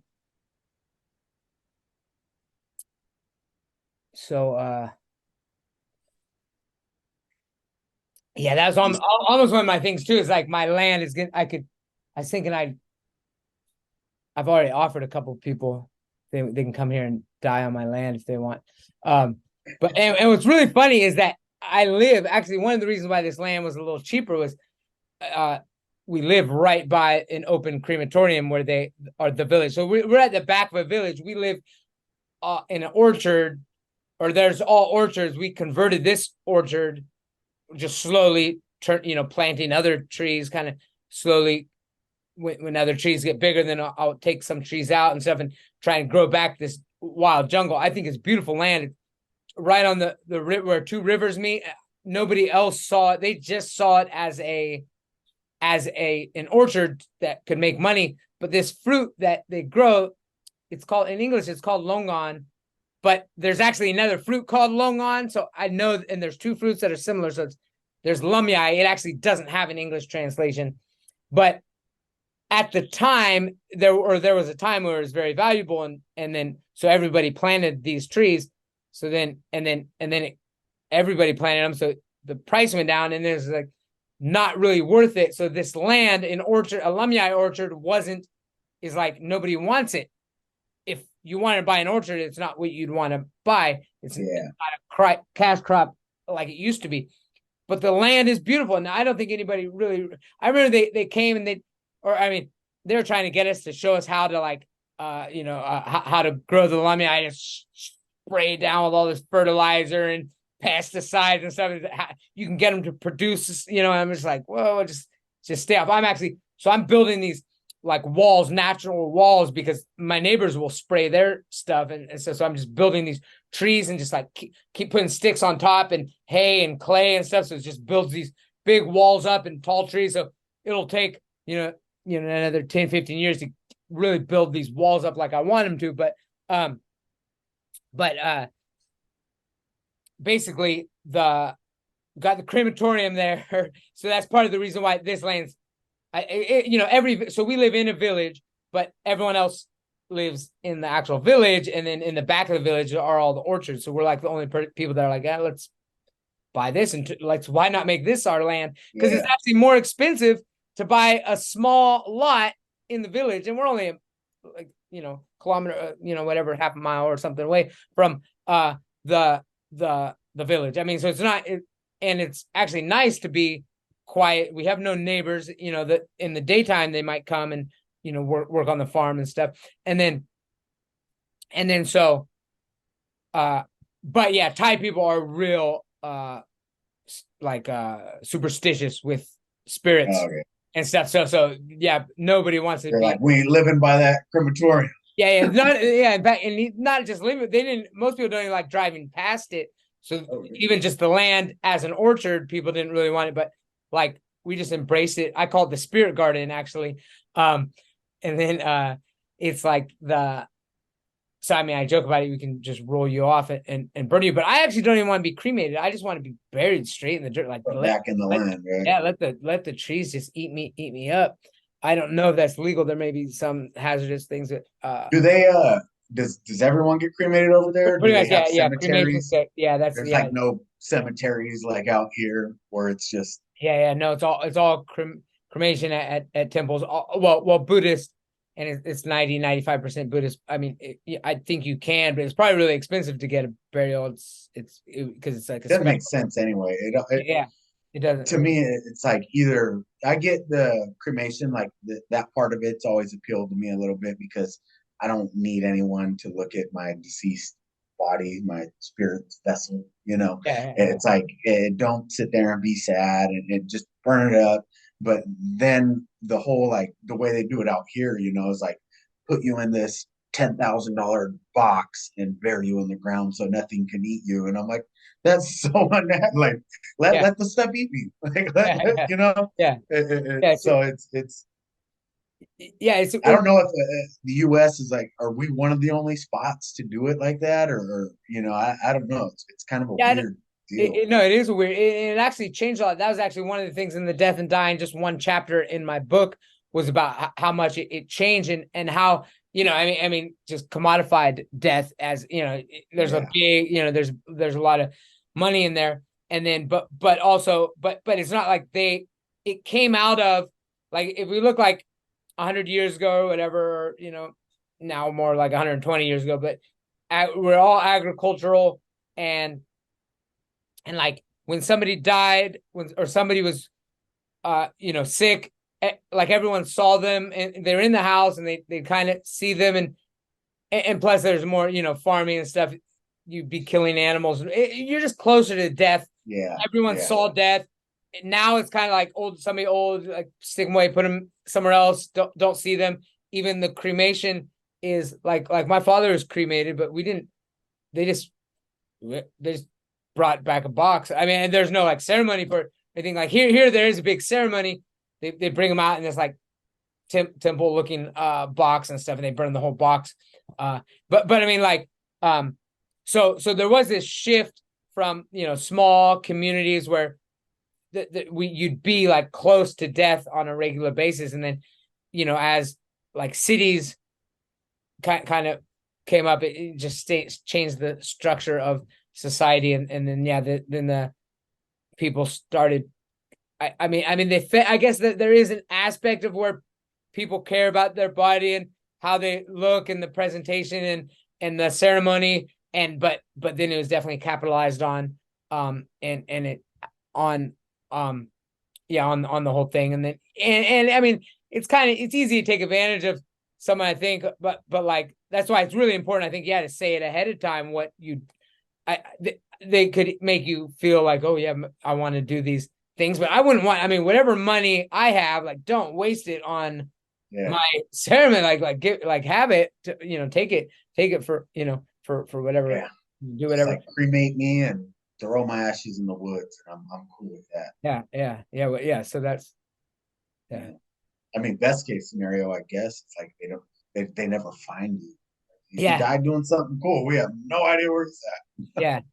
No, there's a really sad story here in Thailand about some kids going out in some lake, and one kid drowned but got like sucked up down, but they went to all, and it was like really deep and they went to all this trouble to bring his body up, and I was just like why? Like, oh, that would have been perfect to just die at the bottom of a. I mean, you're already dead. You're dead. I mean, you drowned. You're dead. I mean, it's terrible. But like, why even disturb it? Why not just let it? And who knows? Maybe deep in that area, you could have got like petrified. I mean, I'd rather be petrified. If it, I want to fall in like with the tar swamps or something that the woolly mammoths fell in. Then I mean, petrified would be really cool. We'll find you in 20,000 years. Like, look at this guy. We found. So on so a little bit about I was going to bring up something about the just something that we're doing. So like this land, I mean, I'm talking about like what I want to do. We just started. We're going to plant rice this year, which is it's such a difficult process. You know, I mean, rice is so cheap to get, but it's actually going to be really rewarding. We made 2 little plots of land, and we were like flooding. It has to be wet like every day for 4 months. Like you have to make sure it's wet. I've got well water, so, and I got electric pumps, but I also have a hand pump in a situation that I needed it. I'm a prepper, so it's going to be really fun. Like basically up until this point, I admit I haven't, like, I kind of give this image of like, I'm, we're living off the land, but I actually buy most of my vegetables and food, like just because it's cheap, it's convenient. And growing, my focus on growing produce has been my trees. I've been planting trees. Those take 7-8 years to produce fruits. I want to produce them from trees. There's a couple I had to get that were like grafted. I just don't trust that. It's like they break a branch off and stick it in, thinking and root it. I'm just like, I'd rather grow it from a seed. So I've got avocados and durian and jackfruit and all, mangoes grow crazy easy here, which is nice. Bananas and everything. And it's like, so that's mainly what I'm focusing on. And then focusing on my walkway, focusing on these the walls on the side. So like growing vegetables is like that's like a one-time thing, and then it's done. It's hard to like have them keep coming back. There are a couple maybe vegetables that can kind of grow and come back, and you gotta save the seeds, replant them, start all over. And so I haven't really been getting that, and plus Chaya didn't really let Ice go. Like he's always on her and stuff, like when she, but now he's kind of old enough where he can go out and he likes getting involved. So it was fun. Now, we just flooded. We made this little rice. I mean, it's a small little area to plant rice, and like I said, it's way like. So you got to grow. Do you know how to grow rice? I mean, I don't know how to grow it, but I've seen it grown. So the best waterfowl hunting is always found around rice farms. Okay, so yeah, they love it. Yeah, so because they have to keep them flooded. Most of them, they try to have some irrigation from a lake or a river or something that is real easy to keep it flooded. And then, but then when you harvest it, I mean, of course, if you got a big plantation, you're going to use, combines, big things and stuff. But ours is small, so we're gonna do it all by hand. So it's like a traditional style for what families would have done a long time ago. So it's gonna be really fun experience. A lot of work though. I mean, we're gonna like cut it all, and like I was asking, I mean, my wife knows, she comes from, she's seen it done to some people. I mean, more in maybe larger farms. This is probably, people don't even do this anymore because it's strictly just for the novelty of it. But it's like novelty, and it's nice to know that we're not using that you could do it. We're I mean, I'm gonna feel it, but it's like you gotta like, you chop it up and then you put it in a bag and you're like bang it and smash it. You gotta break the husk and then you put it on, and then you can turn a fan on and blow all the husk out or something. And I mean, it's just it's big long, and then all you have is rice, which is like it's like, well, it's the process is rewarding, as well as it's like me, like with hunting and stuff. Like I spend more money on less meat hunting than I would going to the store, but it's nice to know that I could do this. Like I can go get food off the river, I can go get food off the lake, I can walk in the woods and once in a while come back out. Now, like if you're killing big game, it's you if you get lucky, you get one on the first trip, you came out ahead. But normally, you're 3, 4, 5 trips before you get a big deer or something that's 60, 70 pounds of meat. Where if you do the math, you're like, dude, I could probably just bought this cheaper. We'd always laugh about abalone diving. That's how I got into diving, was abalone diving. They've closed it down since. Can't do it anymore. But we would, go out, and the limit was 3 a person, and each one of them has about a pound of meat. So we're spending hundreds of dollars on camping, getting spots, bringing food. We're spending, upwards of $1,000 on your gear to get set up to do this. And then you come And out you with like 3 pounds of meat. get and you get fined extra money if you do that little sneaky thing. You told me Yeah. about watching you underwater, seeing if you're like trading off even underwater, like they know you can get Underwater. 3, and like somebody's not as good at getting them or something, so you're like Yeah, underwater. yeah. I You've gotta already tell got the your 3. story, otherwise people are gonna think I'm like some poacher that got busted. So when I first started diving, like when you get in the ocean in a wetsuit and all, it's nothing like a swimming pool, So it's like the suit's restrictive, the surge of the waves are beating you up. So like when I first started diving, the guys who taught me, who shall remain nameless, uh, they they would like I would kick around a little bit. I couldn't quite get them for the first couple times, so they would like pop 1 or 2 abalone. If you don't know what abalone How do you is, get it's you like get you need like a crowbar it's mini? like a little pry bar. It's Yeah. just a little handheld pry bar.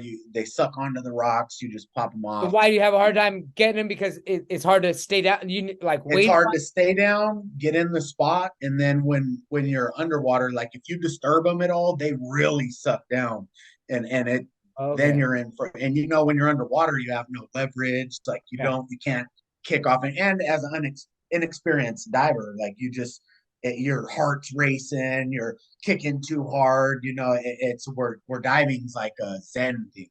Like the calmer you are, the better you are. Just Yeah. flow with the ocean, use the surge, and that stuff comes with experience. But Right. early on, like they would give me 1 or 2 and be like, here, just hand them to me in the water, which is illegal. Like, you're over the limit or whatever. But that was just kind of what everyone did. That's how I learned. So we took some divers out. I'd been diving like 6, 7 years by this time. I was pretty good. Not bragging or anything, but I was pretty good. And so we're showing them, and it was a similar thing. They were actually scuba divers who weren't very versed in free diving, and they just couldn't get it. And at this time, we our dive boat had got stolen, so now we're shore diving. So you got to swim out to them. So it's a little more labor intensive. So they're like tired. They can't get them. I know we still got to swim back. So I'm kind of not getting frustrated, but I'm like, hey, let's wrap this thing up, get out of the ocean. And so I hand the guy, it's 2 guys, they're brothers.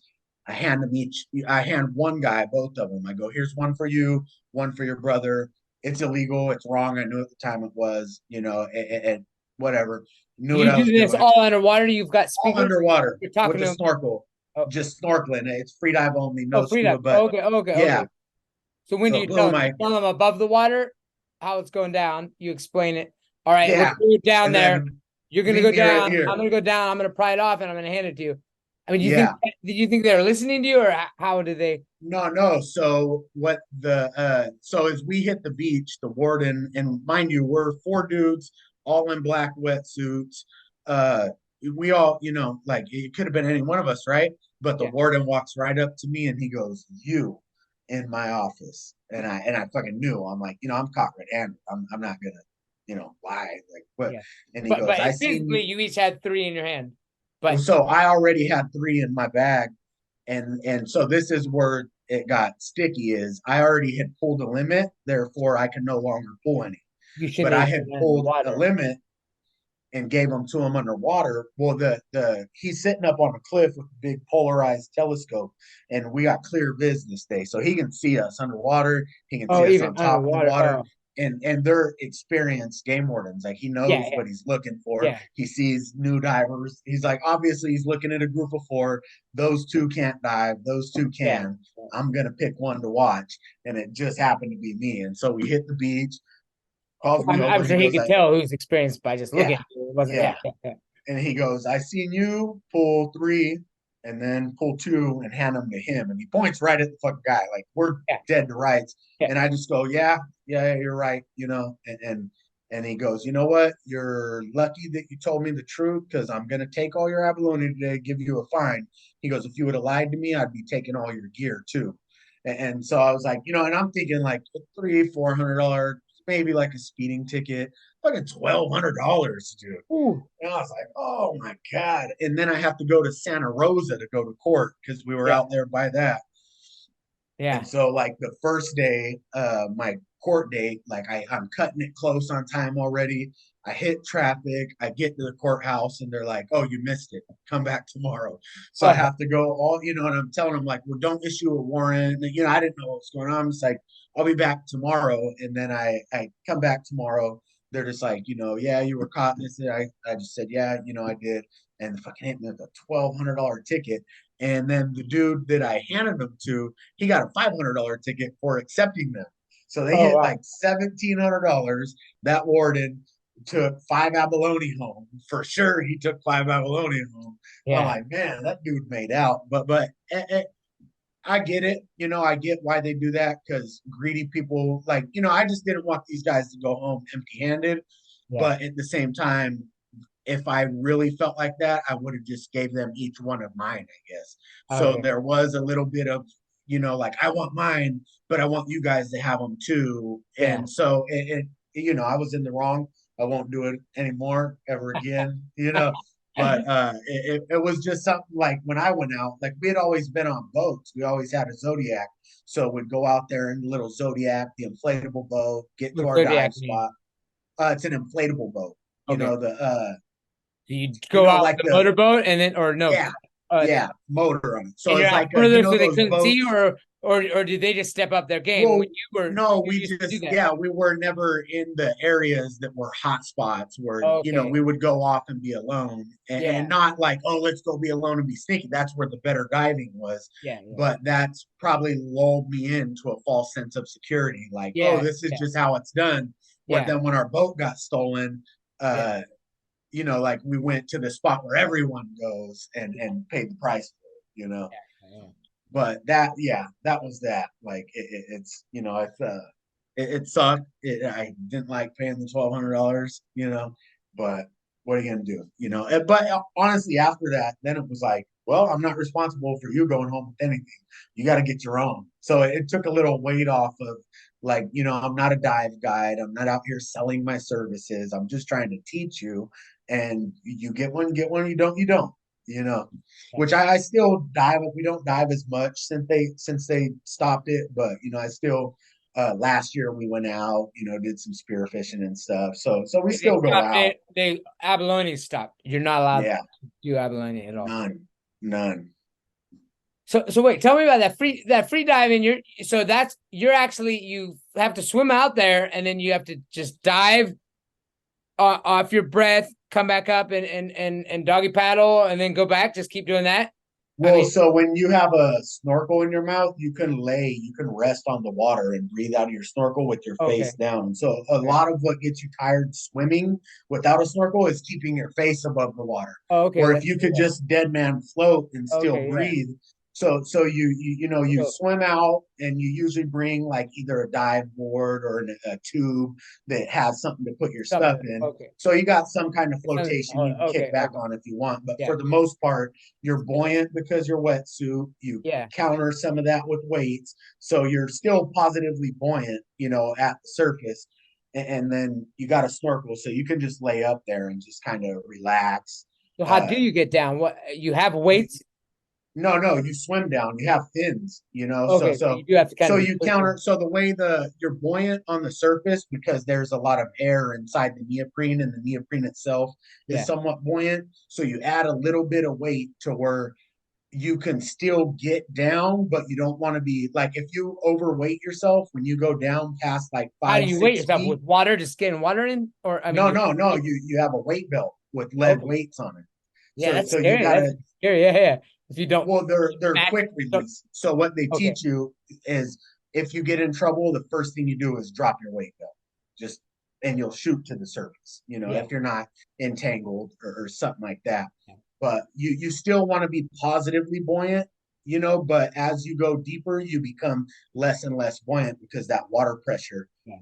you know, squeezes the suit in, and the air, you know, you just become less buoyant. So I have like saltwater, you float more than you do in freshwater. So I've put on like my saltwater gear, went to a really cold lake to go crawfish diving, and jumped in and was overweighted because it's not saltwater. And so immediately I start sinking like a rock, you know, and I just have to kick as much, and I got fins on so I can, you know, kick. I get to the You don't want to surface, drop cut that my belt weight or you belt. won't get it back. Yeah, it'll be gone, you know. So that Yeah. was in my mind. Like, if I can just get here, Yeah. I don't got to lose this weight belt, you know. So I made it back to shore, took like a couple pounds off, and then continued on, you Yeah. know. But it's like, that's the thing about, like, I was always a good swimmer, so I was like, you know, oh, this will be easy. But when you add all the gear into it and then the ocean, you know, it's like, I always tell people, I go, when you're out like free diving, not so much because it's a little more natural. But when you're scuba diving, like we'll go scuba diving, spearfishing, and you're underwater for like 45 minutes, and every part of that feels wrong. Like the whole time, you know, you're out there messing around, you know, and so it's like you're locked in, you're trying to get your limit of fish, you're keeping an eye on your buddy, you're checking on each other, and then you get back to the boat, and like after it's done, then it's kind of fun. But while you're doing it, it's like you're like locked in. It's not like fun, like, oh, that was great. It's fun, like, hey, we made it. You know, like Yeah. Yeah. Yeah. it's Wow. That's good. like, you know, you're messing around. So I've actually went kind of away from scuba diving. I used to love that, but now I want to hone the free dive skills, because like the guys who live up there and stuff, some of those dudes are, you know, they're free diving like 75, 80 feet, hanging out down there hunting, you know, which when I was like doing it constantly, I could get like 35, 36 feet on breath hold diving, you know, in the ocean, get down there, which is pretty good. But you notice, like, I mean, the world records are, I mean, if you ever seen the free dive world records, dude, it's nuts. I don't even know what the distance is, but I know it's crazy. It's like, you know, 1,000 meters, or I might even be undershooting the runway on that. Like they're down there for several minutes, like just down and back up. So it's, I don't want They to. gotta regulate their ear pressure and all that stuff. Yeah, All kinds of yeah, the ear pressure, the whole thing. So, and there's different breathing techniques yeah. that you can use to load your body up, but also, like, if you dive down repeatedly, the nitrogen builds up in your body and it could cause blackout. So the rule of thumb is like, however long you're down, you stay on the surface 3 times that long. Lucky for me, I don't have a ton of bottom time, you know, like I can get down, get something, get back up. So Yeah. it's, I was gonna stay up there anyway. But for the guys that are getting, you know, 2 minute, 3 minute bottom times, like those dudes need to come back up and hang out for, you know, 9 minutes or 6 minutes, and Yeah. Yeah. Yeah. and it's hard sometimes because like you'll be down there and you're like waiting, and then you see the fish or you find an abalone, but you're at the very end of your breath, Oh you know, yeah. and so it's like Right. either you want to rush back up and come right back down so you don't lose that spot, Yeah. or you just try to push it, you know, Yeah. I'm pretty sure you black out before you drink that. You know, everyone thinks of drowning as like breathing in underwater, but I don't think, because I pushed it pretty far to where like my body was like convulsing, like trying to trick my lungs into think they're breathing, but Yeah. I didn't have any want to inhale the air or the water. You know, I Yeah. wasn't like like my body started doing this So like you tricking would itself, like, actually, yeah, yeah, okay, you yeah. would So hold, yeah, yeah, yeah, yeah, yeah, I yeah, think you just black out under there, and then you relax and probably breathe in a ton of water and die. Like it's yeah, not like and you're breathing in water like, oh shit. But yeah, I might be wrong. I don't know. I've never yeah, drowned, yeah. but that's from my experience. That's how I Getting think it is. waterboarded is actually worse than drowning for real. Yeah, yeah, yeah, for sure. That's no, that is crazy. I have always thought about that, but it's also interesting, yeah, because you only people that drown, they only breathe in one thing of water. I mean, because sometimes somebody will. I mean, I've seen people like videos of like somebody drowns, or I mean, they suck up water and then they're laying there face down, and they could be there for minutes and you could bring them back to life actually, because they're not going to continue breathing. They're going to breathe in one thing Yeah. of water, and then you've got some time if somebody And can. I think you've blacked out prior to that. I Yeah, think yeah. that So the lights shut out and you just take that breath and, and that's why it's like when you go down too, you remove your snorkel just in case you do have a shallow water blackout, that there's not a open path for the water to get in your lungs. So oh ideally, if you yeah, black out, you buddy dive, you always watch your buddy and he'll see like, oh shit, what's going on? And come pull you up to the surface and you haven't taken that breath. You just passed out, yeah, it, it, yeah, yeah, yeah. Okay. it's a risky deal, man, but Yeah, it's yes, fun, yeah. How long can you hold your breath? For, I mean, of course. Well, how long? I mean, that's too without. I mean, I'm sure you do some like Wim Hof breath. I mean, we talked about Wim Hof before and one. Yeah, yeah. Some little pose. I mean, it's so nice to have these. This is what I'm saying. These nice deep conversations. Some of the stuff we're saying are like pieces of conversations that we've had. But yeah, how? I mean, so I mean, obviously that's different. Holding your breath in a spot and then actually having to hold your breath when you're moving, going down. But So the most I've never like timed it when I'm diving, it would be depth. Like how deep can I get is a okay, good measure. yeah, But I've timed it doing like the Wim Hof method and stuff, and it was right. The max I could get, and that was after a few rounds, kind of getting into the groove, was like 2.5 minutes. I would be able to just hold my breath in a static position, and like in a swimming pool, I could breathe up and then go down and grab onto something to where I can stay down. I don't have to move. I can get up there upwards of 2 minutes, 2.5 minutes, but it's different when you're moving. yeah, It's like yeah. when, but there's dudes, that like the locals, the guys who grew up there spearfishing, and gear plays a big. I got like budget gear and shit, so I don't got the best wetsuits because I go a handful of times. It's not really worth the investment. The stuff doesn't last that long, so I tend to just get my best bang for the buck. Ride it until the wheels fall off and grab new stuff.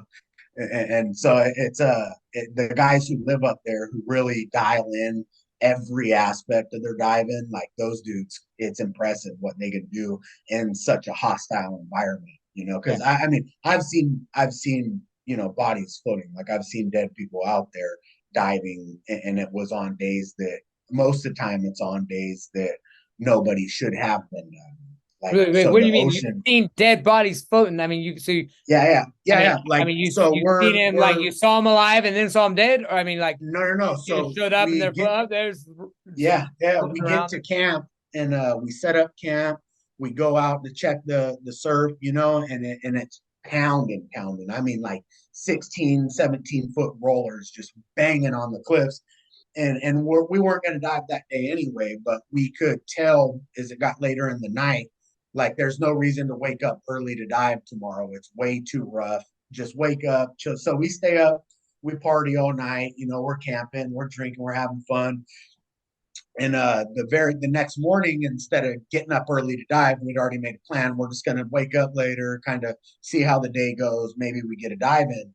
Well, I'm woken up to the sound of the helicopter, and so I can hear the helicopter, and I'm like, oh, and so my initial thought is like, I hope it ain't anyone from our camp.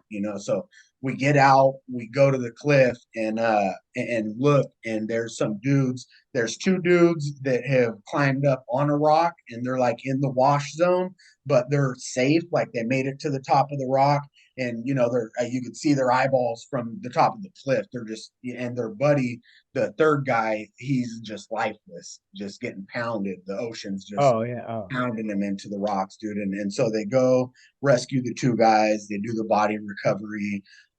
They take off, and so as this is happening, like I'm pretty new at diving at that time, so I'm going like, hey, I'm glad my guys didn't take me out there, and then be like, oh, we can do it. yeah. Yeah. And then the crazy part about it is like as soon as they were done, they get everyone safe. The commotion kind of calms down. The ocean just lays down like it had ate. Like Yeah.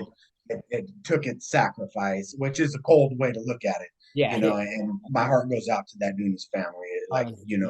like you won't believe.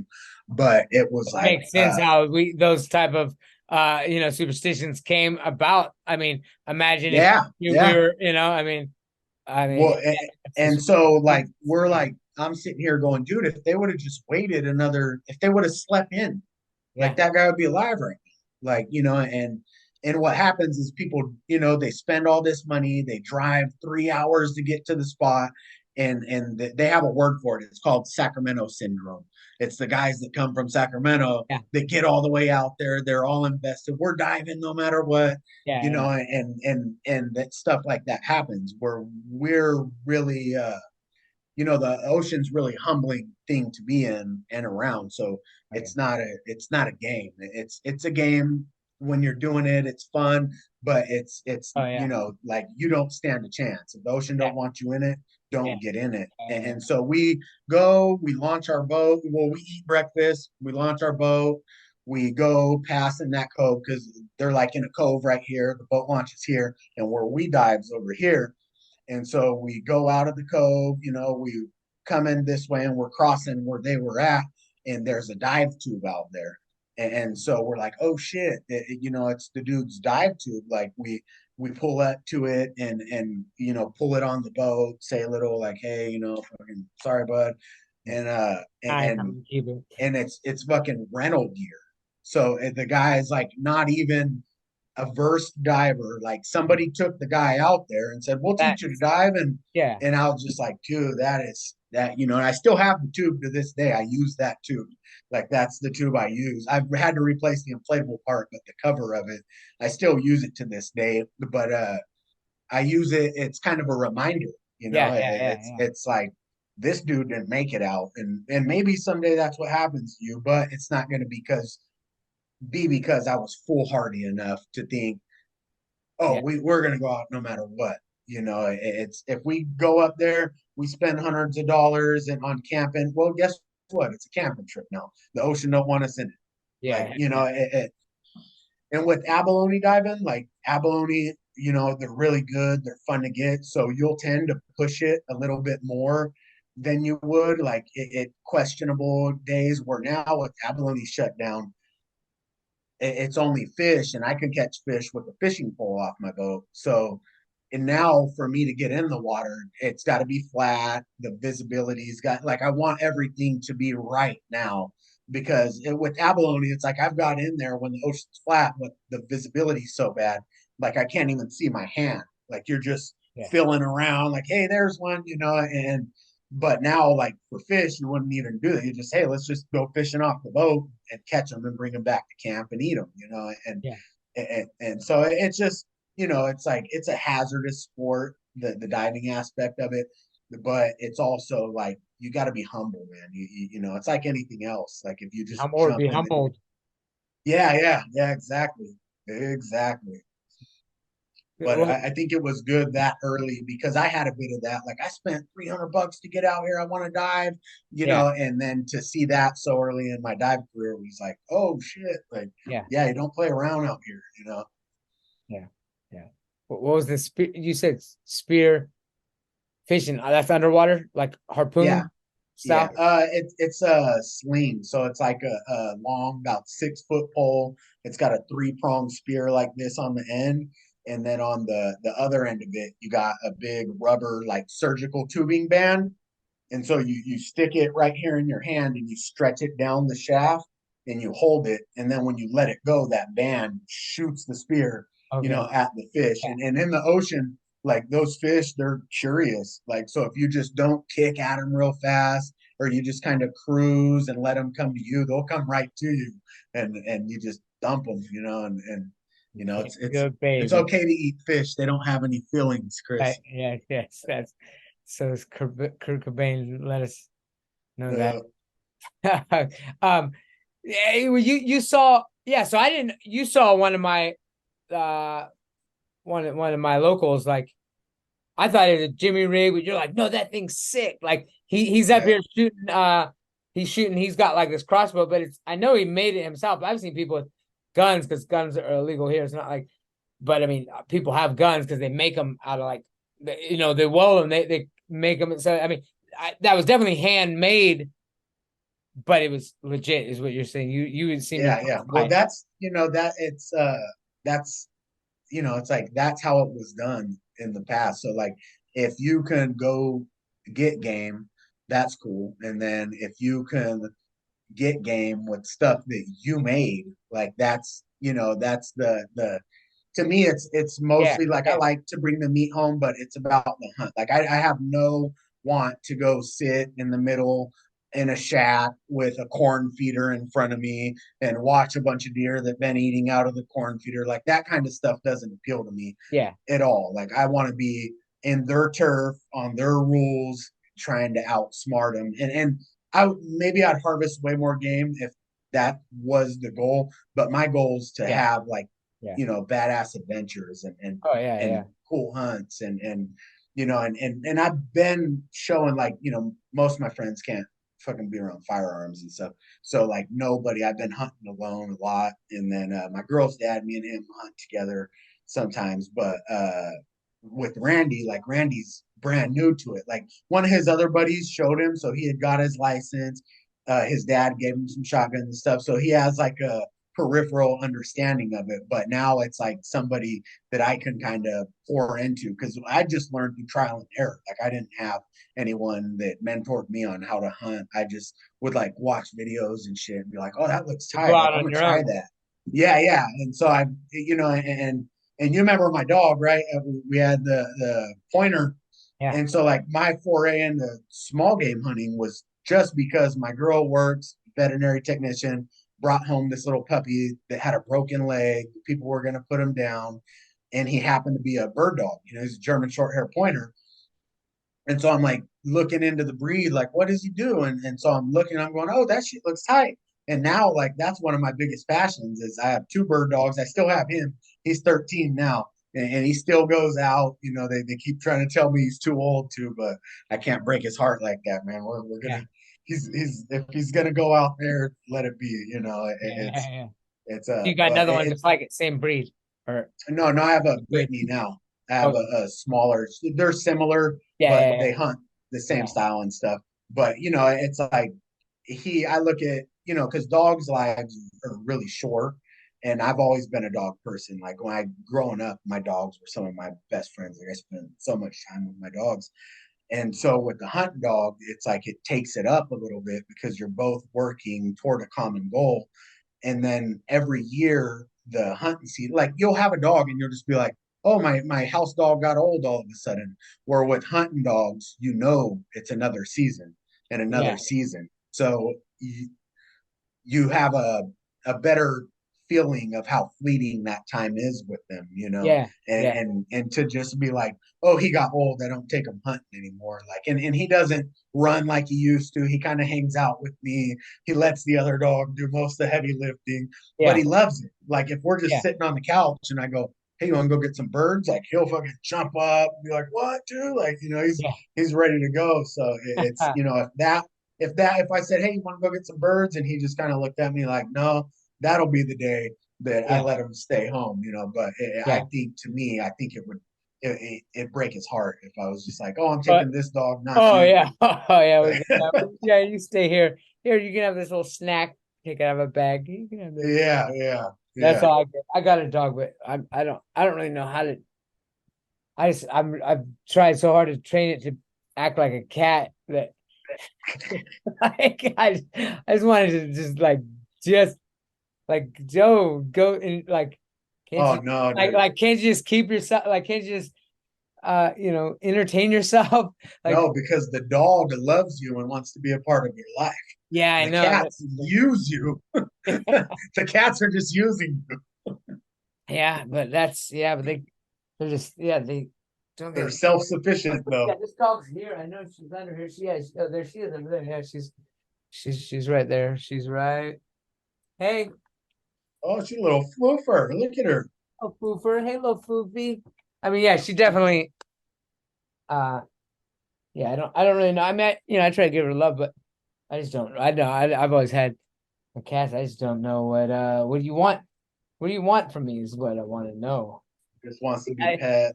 yeah yeah oh, she gets pet she gets some baths and stuff but like yeah she wants to well she was walking actually today when we were doing the rice fields and so yeah she jumped in the muddy water with us so I mean but like She sometimes she looks like she's got a little bit of Labrador in her. yeah, yeah, she is. I think she's half lab, half like Thai.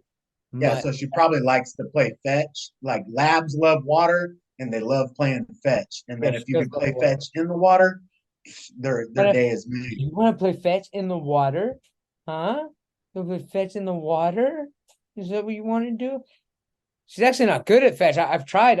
She doesn't. She's not. But then yeah, she's half. She's half. Like the other half maybe didn't.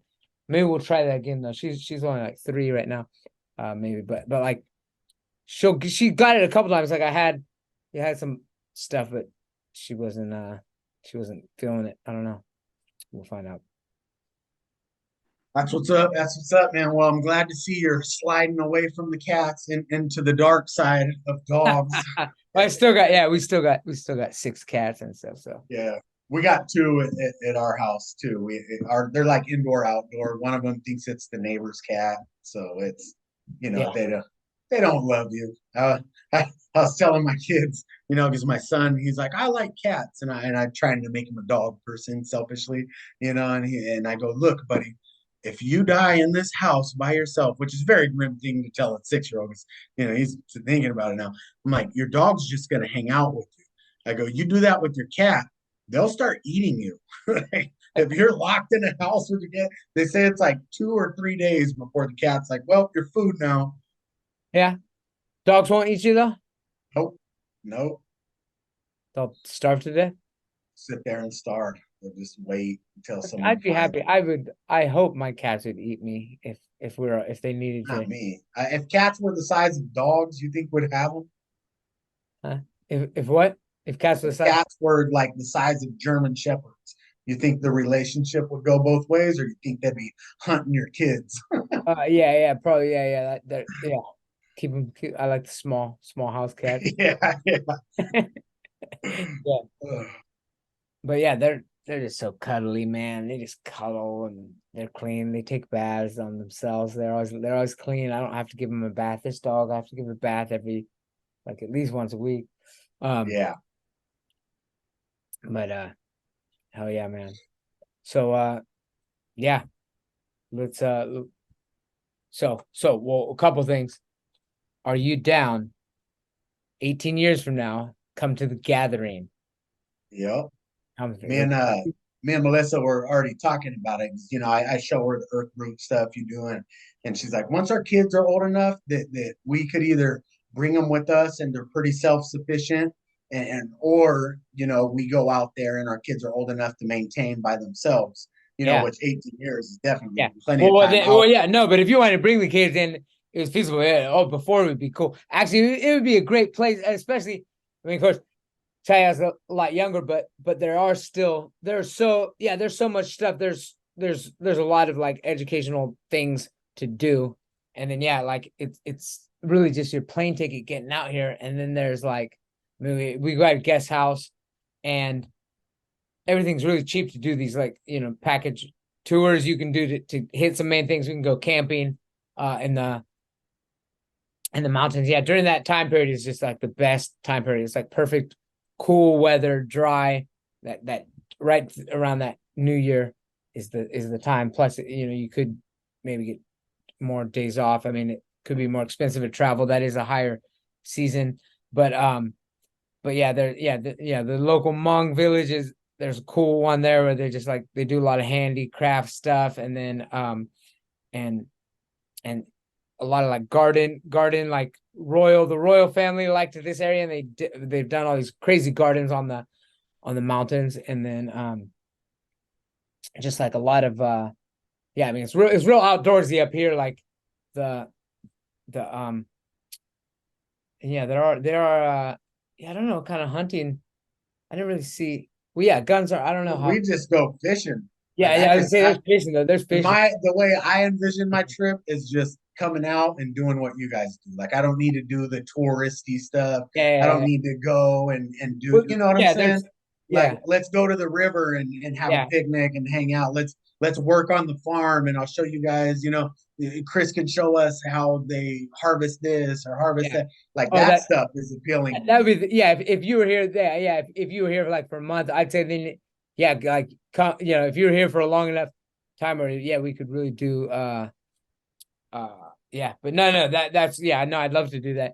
I mean, there are a couple places that I like to go. Yeah, Yeah, they're not like they're touristy things, but a but yeah, temple would be cool. cool. Like Yeah, that'd be cool. they have a lot of cool. Yeah, actually, yeah, we're known for a lot of that stuff. And yeah, there's certain places I definitely have to take you. But yeah, no, the I think yeah, just the experience of here. But that's what's good about this is that it's getting it's not like it's.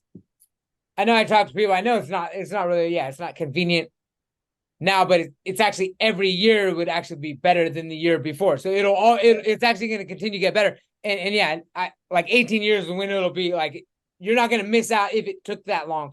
But by all means, if you have the opportune moment before then, yeah. I mean, I'm ready now. Actually, anybody that wanted to come now is ready now. But it won't. It'll just get better and better because we'll get more and more. Yeah, just kind of more and more situated, and then kind of More just figuring out. infrastructure. Yeah, just kind of and figuring out how stuff works, like which things grow well, and then how how to prepare them and stuff, and like this rice thing is all new. Yeah, that'll be eventually we'll do it every year, and that'll be I think the harvesting the rice will be a fun because we plan it here. Actually, the harvesting could be early January even.